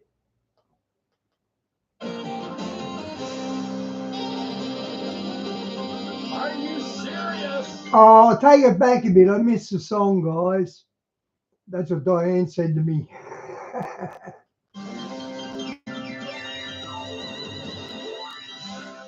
Wow. I tell you, Israel Hall rocking the house tonight. Mike Frenwold's going to join us in just a few moments. Guys, get your tickets tonight. Of course, this webinar is going to blow your mind. What's incredible is it's going to give you the tools, because all of us are facing the demonic forces from hell in some way or another. Yeah. And Heidi and I prayed about this, and we wanted to make sure we gave you guys the tools. Gave you the tools. Gave you the scriptures. Gave you the encouragement. Pray with you. And here you get to hear the testimonies of some of the very folks that are right now watching, right now part of this online church. You're going to hear how they've overcome. You're also going to hear how tough it is. I just interviewed Pastor Mike's coming on in about 20 seconds. Josh Pereira, in which he is incredible on how to overcome porn addiction. I mean, we are not going to hold back. Yeah. There are areas in people's lives that Satan wants to trap you. Some people, it may be gambling. Some people, it's alcohol. Some people, it's drugs. Some people, it's depression. Some people, it's anxiety or fear. The mind. The devil plays a lot of tricks with our minds and emotions. Satan is on the I wonder if his new hat costs $49. warpath, folks. The greater is he that's in you than he that's in the world. And we're conquerors. We're more than conquerors through Christ that strengthens us. I'm telling you, Jesus, we're going to silence this serpent. We're going to smash this guy's right in the head. We are going to do this in the name of Jesus. Matter of fact, somebody who knows a little bit about how to take care of the devil, break the devil's back is this man right here joining us from somewhere, some location around the world. It's Mike from Around the world. God bless you, Pastor Paul. Hi, Paul. Oh, Mike, how you doing tonight? Doing good. Good. It's great to hear your voice. Wow. Lot going on, Mike. Lots going on since you were with us last Thursday. And unfortunately, a lot of rain. Mike. Just beginning. Huh? Diane, you know I do like Paul's song. All jokes aside, I do like his music. I wouldn't buy it though. It's just beginning. What do you mean by that? It's only the beginning. So, Mike, let me ask you. You said there was going to be these water events. You mentioned Texas. You mentioned Arizona, New Mexico, and some of these places. And wow, since you were here last Thursday night, we've been hit. Of course, we saw what happened to Texas. 120 are dead. 160 some are missing. We had the water, the flash floods in New Mexico. 3 are dead.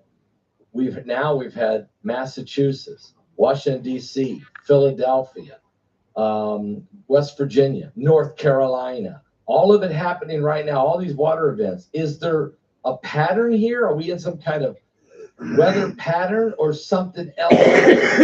Well, we have a few things happening.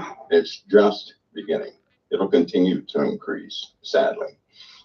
This is what we face. And if you notice with the storms that began in Mexico, going up into the East Coast, you'll notice greater rainfall rates. I mean, in certain states, not Texas, but other states, in about 5 minutes, you're looking at, 4 or 5 inches of rain on the ground. Just that fast.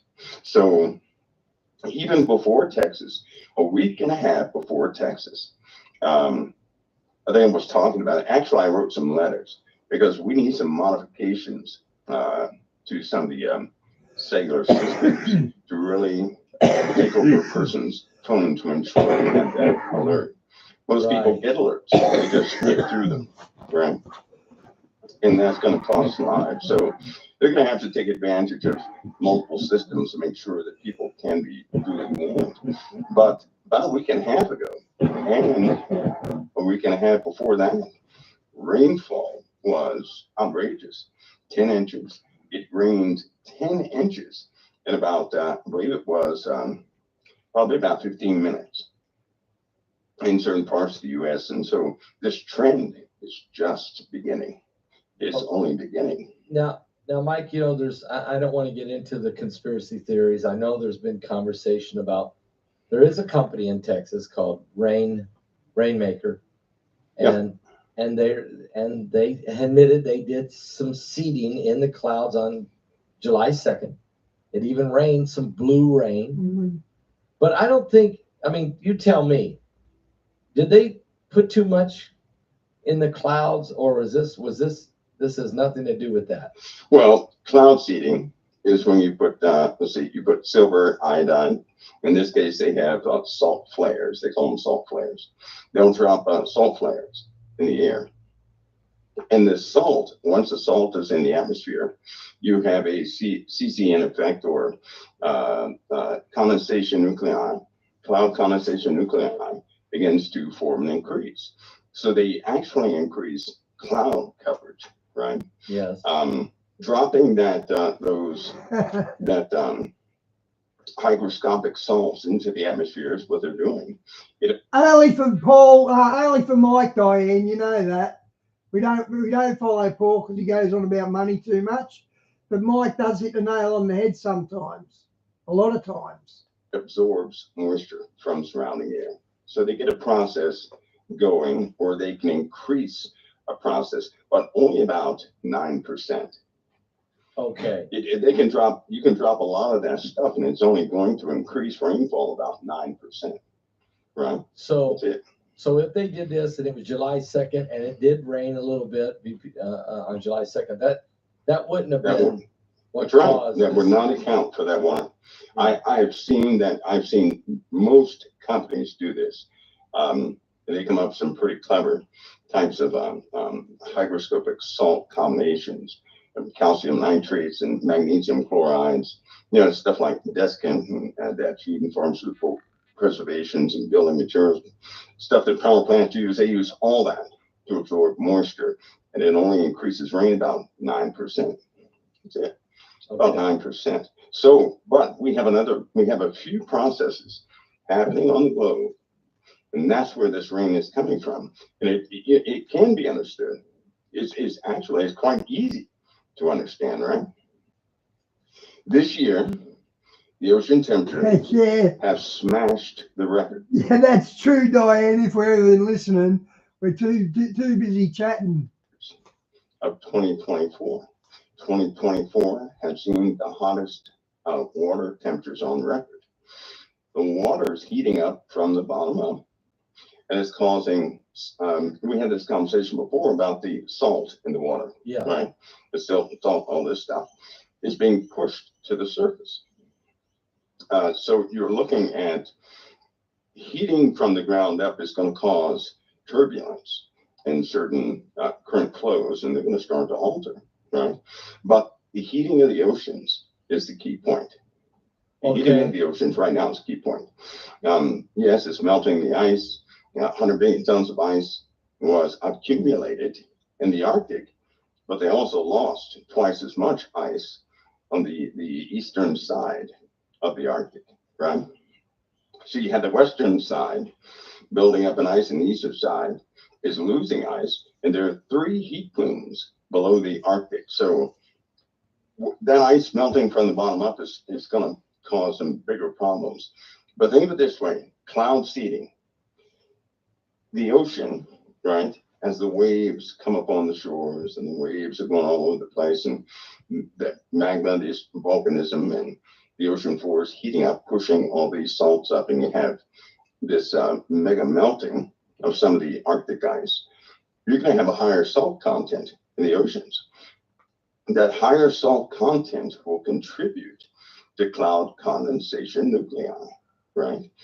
And that provides a water vapor will condense on that salt, forming clouds, right? Now, for every let's see, I believe it's like 1.12 degrees of atmospheric heating, you're going to have the atmosphere is going to be able to hold 4% more water. Okay, we've had a lot of atmospheric heating. So imagine we had a stable atmosphere at about 70 degrees, right? But then this year it's like 80.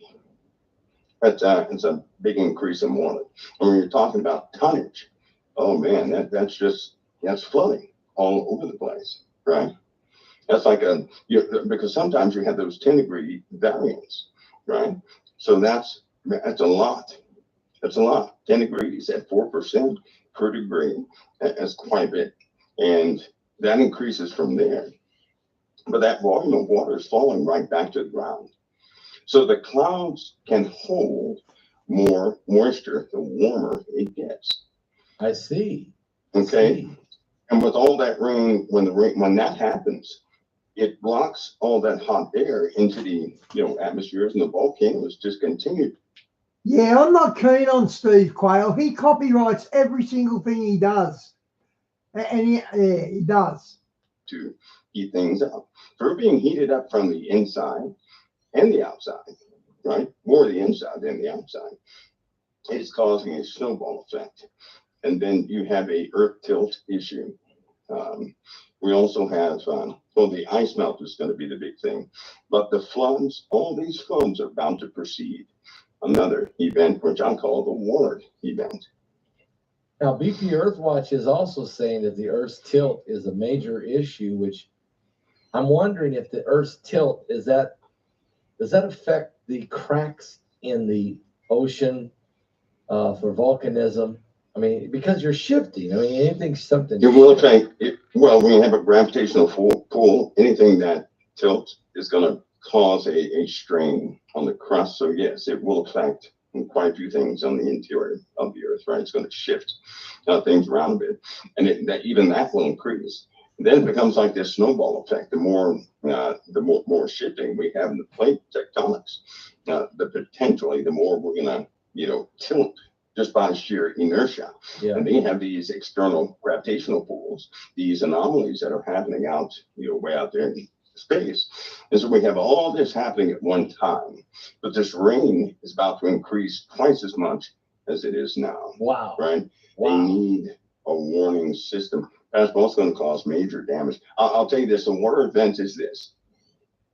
People are going to wake up one morning. It's going to be dark.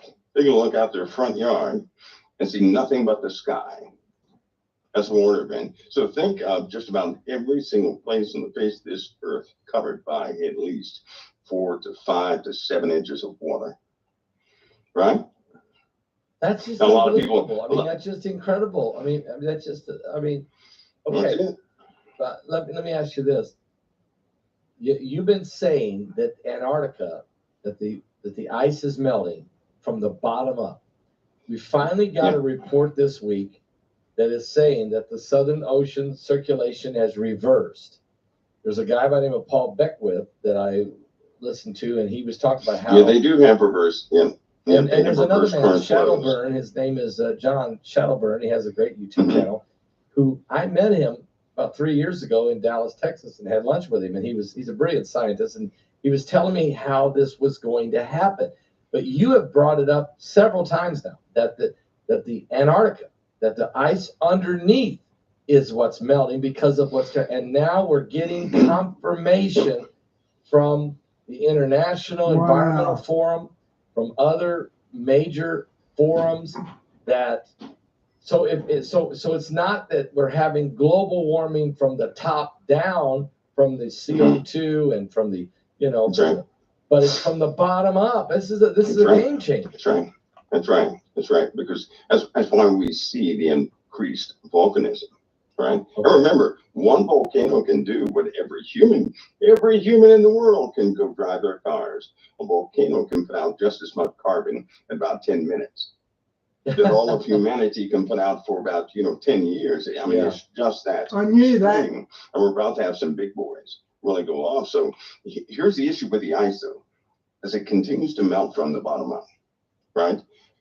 The ice that anchors these big chunks of ice to the earth, they're thinning. It's like standing a block of ice on a toothpick, right? When that toothpick melts, that ice is going to drop. Yes. It's going to fall. It may fall 5, 10 feet. It may fall 20 or 30 feet, but that is water displacement. They have pulled out submarines, underwater research habitats. They had to pull them out because they know this ice is about to go. And when it goes, there's going to be a silent water shift, right? It's not going to be extreme. Nobody's going to, we're not going to have a large earthquake before this happens. It'll be quiet, but it's going to be thorough. Now, a lot of people will say, well, God said he'd never destroy the earth by water. That's right. He said he would never destroy the earth by water. This is not destroying all flesh. In fact, he said he wouldn't destroy all flesh. Right. Nor destroy the earth by water. This is not what that is, right? So we're going to have the flooding event. That's all is probably why some of the complex mechanisms in this, when you go into the ocean, just about every single month, they're finding playgrounds. That's cool, your dad died. This is at the ocean floor, right? On the ocean floor, can you imagine park benches? What are you talking about? In the ocean. Park These benches. are lost cities on the ocean floor. Lost cities. Lost civilization. Park benches. Now we're talking about from a long time ago. Yeah. They look like playgrounds of today, complete with steps that go up to the little thing that people can slide down, or whatever the case is. So they're finding this stuff. You're talking about thousands of feet down there. They're finding this stuff, and all over the place. It is extraordinary. I mean, just extraordinary. Beautiful tile, right? I mean, beautiful layouts, but it looks so common. But you have all these cities under the ground. It just so happens, all these different places, it just so happens, you find those at these, I'm going to call them crease points, where you have mountain ranges that apparently had some sort of immediate upthrust. So you have land masses that totally sunk into the ocean and other portions of land that were pushed up from the interior of the earth.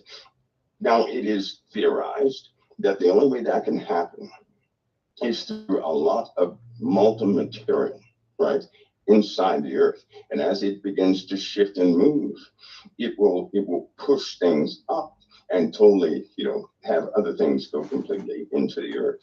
It'll flip-flop, which is why there's the USA is another name. There's another name for the USA that the Native Americans use. It's called Turtle Island. They recorded that Turtle Island has turned over twice. Turtle Island. That's what the USA is called, Turtle Island. And they say it's turned over twice. And that's a pretty good explanation as to why they have found what they have found deep inside the soils in the USA. But they say it's going to happen again. Now, because we have a lot of oil. We have a lot of oil right below the US. I mean, a lot of oil. In fact, it's classified how much oil we have beneath the USA. Right. So if we had enough of those pockets, it'd be an easy thing for the land to kind of, actually turn over. An easy thing. Yeah. All right. Now, Mike, also, we're seeing, of course, we've been talking about earthquakes. We've been talking about Japan, of course. It had 1,500 earthquakes, and we know there's been quite a few in other parts of the world. But Mount Rainier has been having quite a bit of seismic activity. Is there anything to be concerned about there? Well, you remember the ancient line of volcanoes I told you about up in that area? Yes. Yep, they're all waking up. Dormant volcanoes are waking up. My goodness, Pascal, there are so many things we talked about 5, 6, 7 years ago that are now taking place. I mean, it's just back to back, things are, but it's part of a process. Yeah. I believe this is the last process, but it's part of the process. And we're just living in that time where we are seeing. Yeah, you have been. I mean, over the last 5, 6 years, you've talked about several different things that when you first would bring it up, I would say, all of us would say, what? Are you serious? Mm-hmm. But here we are now, 5, 6 years later, and those very issues, those very subjects, a phenomenon of things that are happening around the globe. And we can't deny the earth is tilting. The water is changing. And then let's talk about this interstellar object, this Atlas ET3 comet. Here it comes. It's huge, Mike. It's 15, maybe 20 miles wide. It's coming at an outrageous, enormous speed. It won't get sucked in. That'd be like shooting a bullet, like shooting a cannonball in the sand. If that's 20 miles wide, wow. To the sun, it's on a different elliptical, or it's on some other kind of an orbit. Yep. What is this thing that's coming? Okay, first of all, the data began to pour in, right? Yeah. So they're combing over the data and they spot a numerical sequence that became an anomaly. So they looked at this anomaly. They pulled all the frame video. They looked at this anomaly, and sure enough, there was there's some sort of oddball out there. They recalculate the data. They put it all together so they can project a path. I think you'd be warning though, that path they projected, it's not based on all the data. So I have to give you that warning. I'm going to tell you that right now. It's not based on the universities. Did not get all the data. Okay. They did not. It's a shame, but they didn't. So they find this thing, but I can tell you right now, it's not by itself. It's not by itself. I'm not worried about the big object. Yeah, I'm not worried about the big object. I'm worried about the dust that was around that object and behind that object. That's what has me, because these smaller objects are prone, right? They normally orbit these bigger objects, but they're prone to break away, get captured by the sun, and change their trajectory, right? All right. That's what concerns me.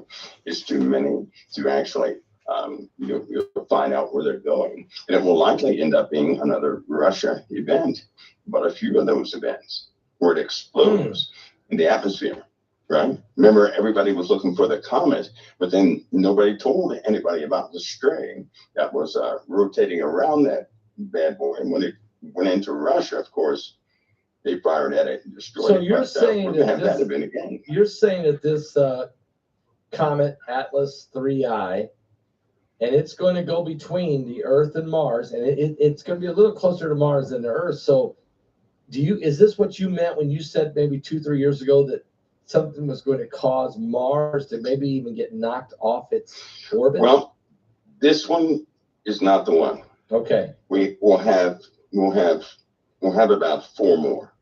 Okay, between now and 2025, the end of 2026. What?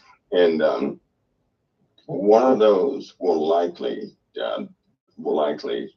smack an object out there. Yeah, one of those will. We live in a time, first of all, this with AI, with you have a lot of people, they like to keep secrets. They do not want the public. Diane said there were 3 earthquakes in California today, so it's going off. Right, because everybody has a computer. You put the data, the right data on the internet, and everybody's going to come to a truthful conclusion. So they don't need you anymore. They just need the data. Well, they need to stay relevant, right? So of course they're not going to give people all the data. They're just not going to do that. And if something were to hit us, you'll never expect to see it. You'll never see that data. It'll never come out to the So public. you're saying this comet that's going through, this ain't the one you're worried about. There's at least 4 more coming in the next what? Yes. A year and a half, 18 months. Yeah, somewhere around there. Yep. And is any of them, are they bigger than this one? Are they closer than this Yeah, one? some a couple of them are. They're quite big, and they have a lot of nominalistic motion, so they'll really have a better trajectory as we continue to come around to get a better snapshot of what's actually happening with these things. But truth be told, they have found quite a few objects, right, that are not, they're just not in a standard formation where they would actually be part of our solar system. They're not. And they drip this stuff out to universities because they, like I said, they need to stay relevant. So I'm giving you that hint because, you got folks like BP, you have other folks out there. I'll tell you something. If the Christian community does not have those guys who have this data, they're not going to know anything. You'll find that out because nothing they put out, people are going to find out that everything they're putting out is not going to pan out. Almost like somebody is purposely misleading folks. We're just leaving large chunks of data out that they shouldn't, right? So people will find that out. Kind of like this rain in Texas. Yeah. Why didn't anybody warn these people in Texas? And every day for 2 weeks, I've been talking about they need to be warned. When that storm hit Texas, the day I did a broadcast, right? And I said, but they're not going to warn Mexico. Yeah. That's what I said. They're not going to warn it. Of course, that was New Mexico, but they weren't going to warn them. And then the next day that happens, right? We have, and it's just beginning. So Mike, let me ask you, you said we were talking about something might get released on July 4th. And okay, so I'm thinking, and I even got some inside information from folks that said something's going to get released on July 4th. Well, what got released was the heavens opened with so much water that it just destroyed Texas. So I wondered, was that just a coincidence?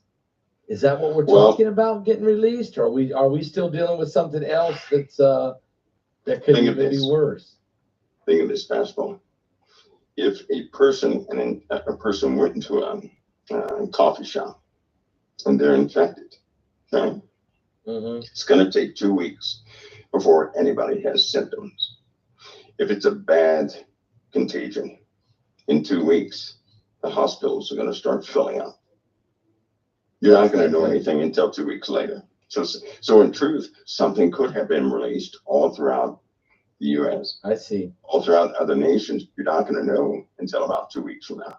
Wow. Now there is another virus. I can't talk about viruses much, but right, you right. know, Right. Are you concerned about this one? I'm concerned about there's a specific type of worm. I'm concerned about that, people's pets, because it has finally happened.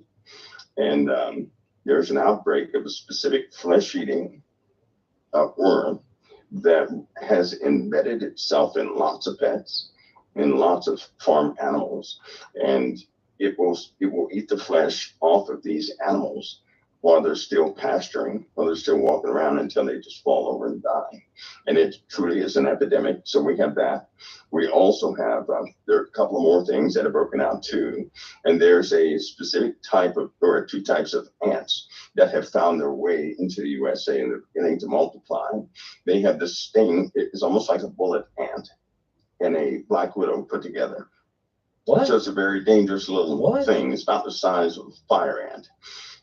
And they are they're just aggressive, right? So they're going to be found in many different places. People are not going to be able to, they probably initially won't know where they are. We got ants that can jump a foot to bite you. They can jump that far and they can bite you. They're big, long red ants, and their mandibles, they're like pincers. They're so huge. I've been stung by one. It's very painful. They are fatal. They are fatal. Fatal to and humans? So, fatal to humans? Yes. Yeah. As these temperatures continue to change, many of these insects are going to be coming up from the south. We're just not equipped to handle those insects coming up from the south, right? We're not. And the people who live in the south, their chemistry is different, right? So insects are not normally drawn to them because of their chemistry. You take a person who's never been to South America, they're going to be eaten up by bugs the first day they're there until their body adjusts to the chemistry of that place, right? Yeah. Because they're going to throw off a specific smell, and here come the insects to feed on something new. Well, the same thing is happening now. They're coming up from the south, migrating. They're coming through shipments and everything else. But in this case, they have just been working their way up to the USA. And that's going to become a problem, a big problem. So we have a few of those, incidences happening. Okay. There's a lot to deal with. So we got to deal with the water. We got to deal with the comets and everything that comes with them. We got to deal with the ants and the viruses and the flesh-eating funguses and everything else. For the animals, it looks like a maggot, about the size of a maggot. Oh, it's almost like a screw worm. I don't right? like. Have you ever heard of it? It's don't almost like that. We don't like. And those are taking over too. Those are starting to multiply. They're out of control. All right. Now, for a second, what about the fact that now let's talk about the wars and rumors of wars. Okay, Netanyahu's been at the White House. He spent 2 days there. Yeah. We're working really hard. They were working really hard on trying to come up with a way to bring a ceasefire, get the hostages out of there. So obviously, Netanyahu's not going to let Hamas remain in power. That's not going to happen, no matter how much pressure the world puts on him. Trump understands that, but Trump is tired of the wars. He wants to end this. He wants to end the war in Russia. But let's talk about the Middle East first. Where are we now? The Houthis are starting to shoot rockets again. What's going to happen, Mike? They're rearmed. The Houthis are rearmed. Hamas is soon to be rearmed. It's good to be optimistic, right? But you're dealing with the people. You're dealing with the spiritual component. Right. You deal with the Middle East. And it doesn't matter how nice of an offer you give the devil, he's still going to be the devil. Right? These people don't exactly serve Christ. No. My philosophy is a very simple one. If a person or people does not acknowledge Jesus of Nazareth, the devil is going to use them, period. Yes. It's very simple. And so the only way they understand peace is for them to be, they have to be, pushed into peace. They have to be forced into peace. You don't have to kill everybody. You just have to tighten your grip on what they do. You can't make deals with these folks and then cut them loose. We've tried this 14 times and it never worked.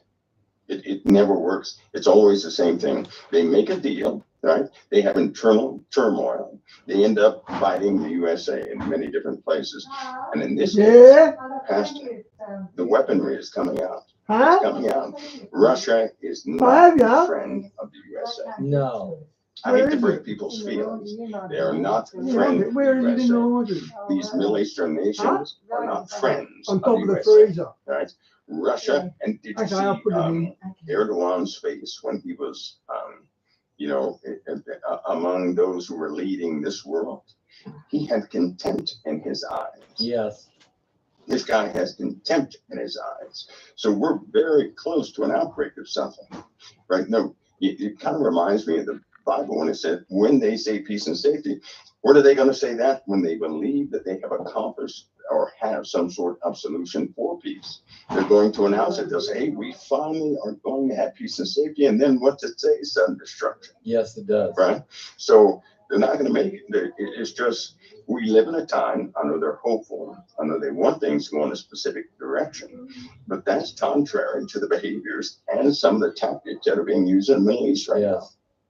Right? The USA is increasing its homeland security. They have a job of jobs, right? Right here in America. Pastor Paul, something has started in this country.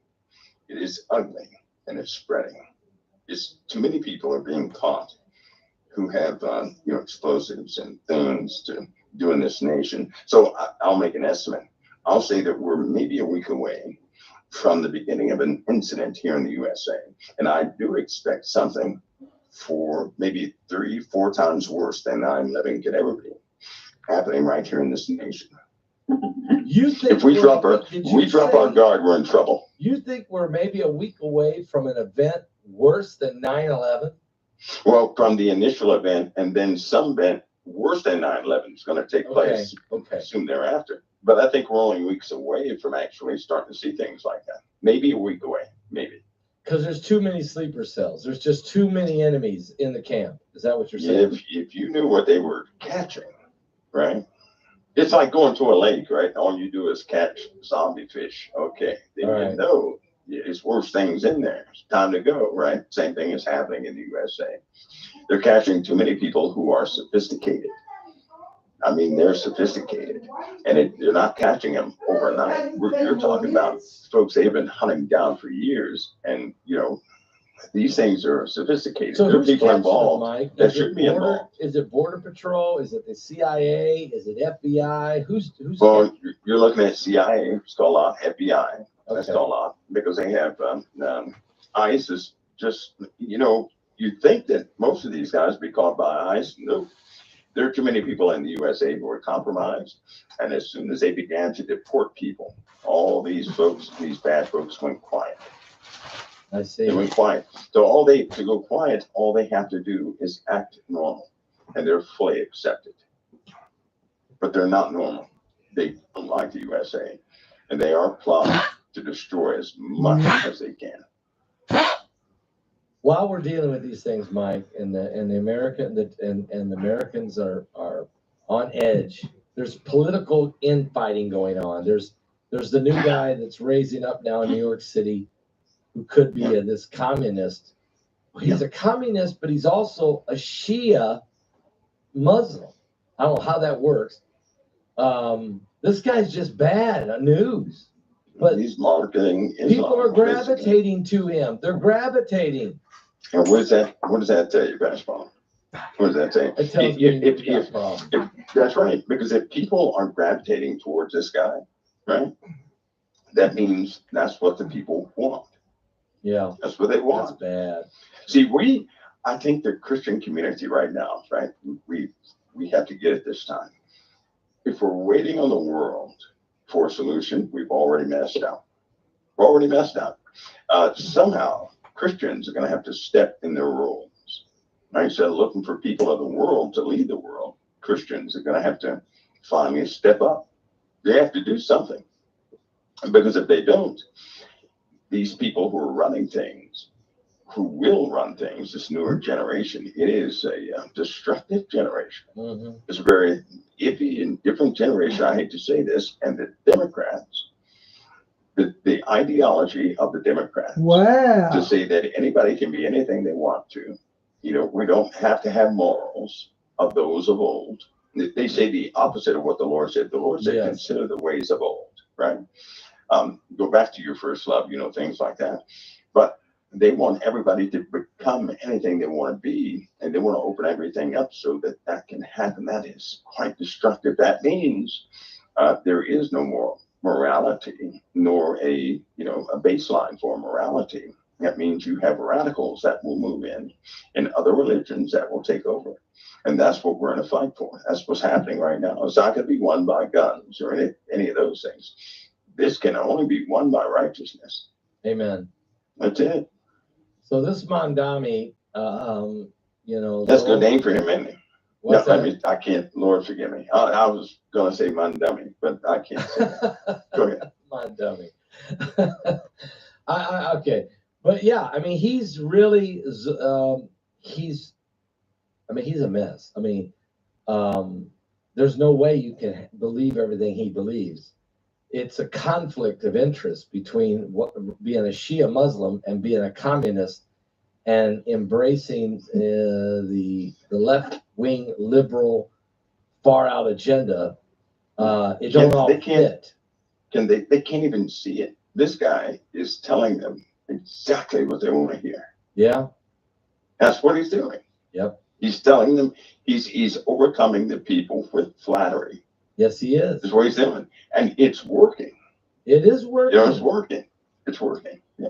And I just seen today that that he has said to Jeffries, Hakeem Jeffries, who is the leader of the Democrats in the House, he just said to him, if you don't come along, we're going to primary you.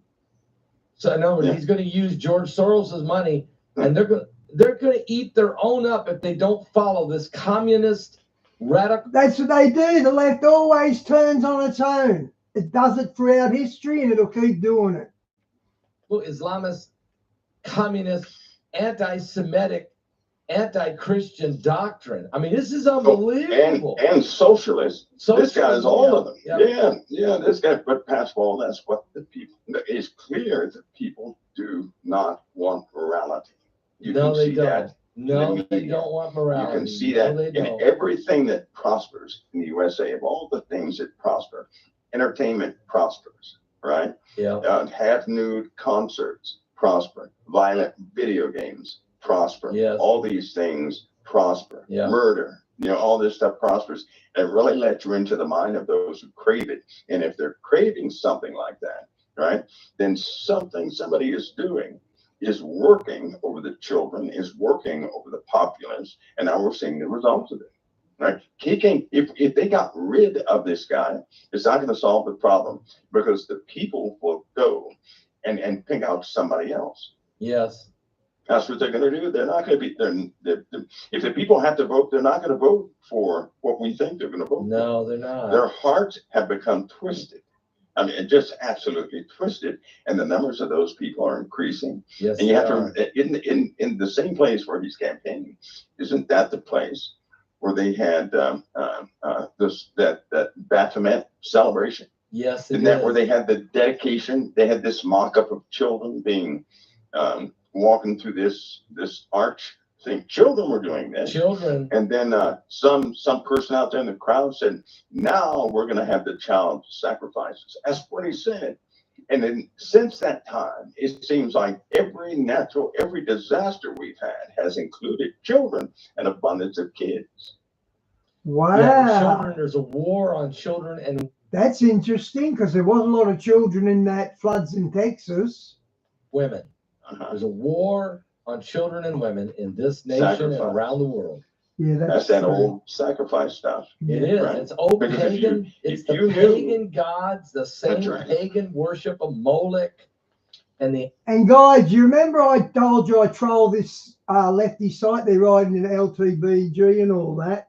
And where am I going with it? Amaleks, Jesubites, the Hittites. Pastor is there. The same thing. Is there when they find a tractor trailer full of children's body parts. Okay, that's a problem. When they continue to find this, that's a problem. Now, just for the consolation of the people, if a child is, if their flesh is destroyed, they go back to the Father because they are innocent, so they're free of this stuff here on this earth. But the people who are doing this, you're talking about people in numbers, and the only thing that can defeat those people is the light of Christ. Amen. And the only thing that carries the light of Christ are those who believe in Christ, who believe in the gospel and carry his word. Amen. Because weapons are not going to win this fight. No. They're just not going to win this fight. No. All right, Mike, we've got this webinar coming up, Silencing the Serpent. And, you know, we've asked you to talk about the battleground of the mind. And to focus on the different tools now, AI, the different virtual reality, the different types of stimulation that can play with the mind. Is there things that you can reveal in this that we've never even heard of that's going on? Oh boy, you better believe it. You better, but I'll tell you what, Pastor Paul, I'll say this small statement. There are a lot of people out there, they really do think that somehow they are beating the system, right? Yeah. They're not. They're doing exactly what they have been, what they've been set to do. They're doing exactly what the system wants them to do. Right? So it'd be good if somebody would show them how somebody can make anybody do exactly what they want done. You can do that in this world.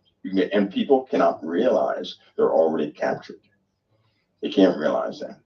There's so many things a person does not know, right? And it's not that a person has to know every single aspect, but they do have to know themselves, right? But if they're constantly comparing themselves to everybody else, they'll never know who they are. And if they don't know their Savior, and they're emulating everybody else, they'll never become what they are intended to be. And something similar to that has happened. People are trusting in a system that already has them in chains. So we're being driven as a society into a snare. Are we being herded into a snare? That snare is already there. People, well, I'm going to put it this way: the trap. The people have walked into the trap already. People are struggling and they don't know why. They're can't see the trap. They're in it. They can't see it. Now that's terrible to have invisible chains all over you. And you will say there are no chains. Yet there's this internal spiritual irritation. Something is not settling right, and you can't put your finger on it. Right? It's kind of like that void that people carry in life. They're walking around, they got a void in them, and so they go date this person, go date that person, go do this, go do that, and they find out at the end of 14 years, oh, this is not working. I'm still empty. They never realized that void is a void that God put there so they would find their way home. So that when Christ fills that void, amen, they will identify and say, nothing else worked but Christ. Amen. I'm home. Right? That's what that void is there for. Now, there's a lot of people who will never find that. They're filling it up with everything. And the only thing that can actually fill that void is Christ. So, but a lot of people don't know that. No. Because they've been cultivated, they've been programmed, and they're doing exactly what they're supposed to be doing. They're even fighting the war of darkness against their brethren. Every time they go against their brethren, they're fighting a war for darkness, and they don't know it.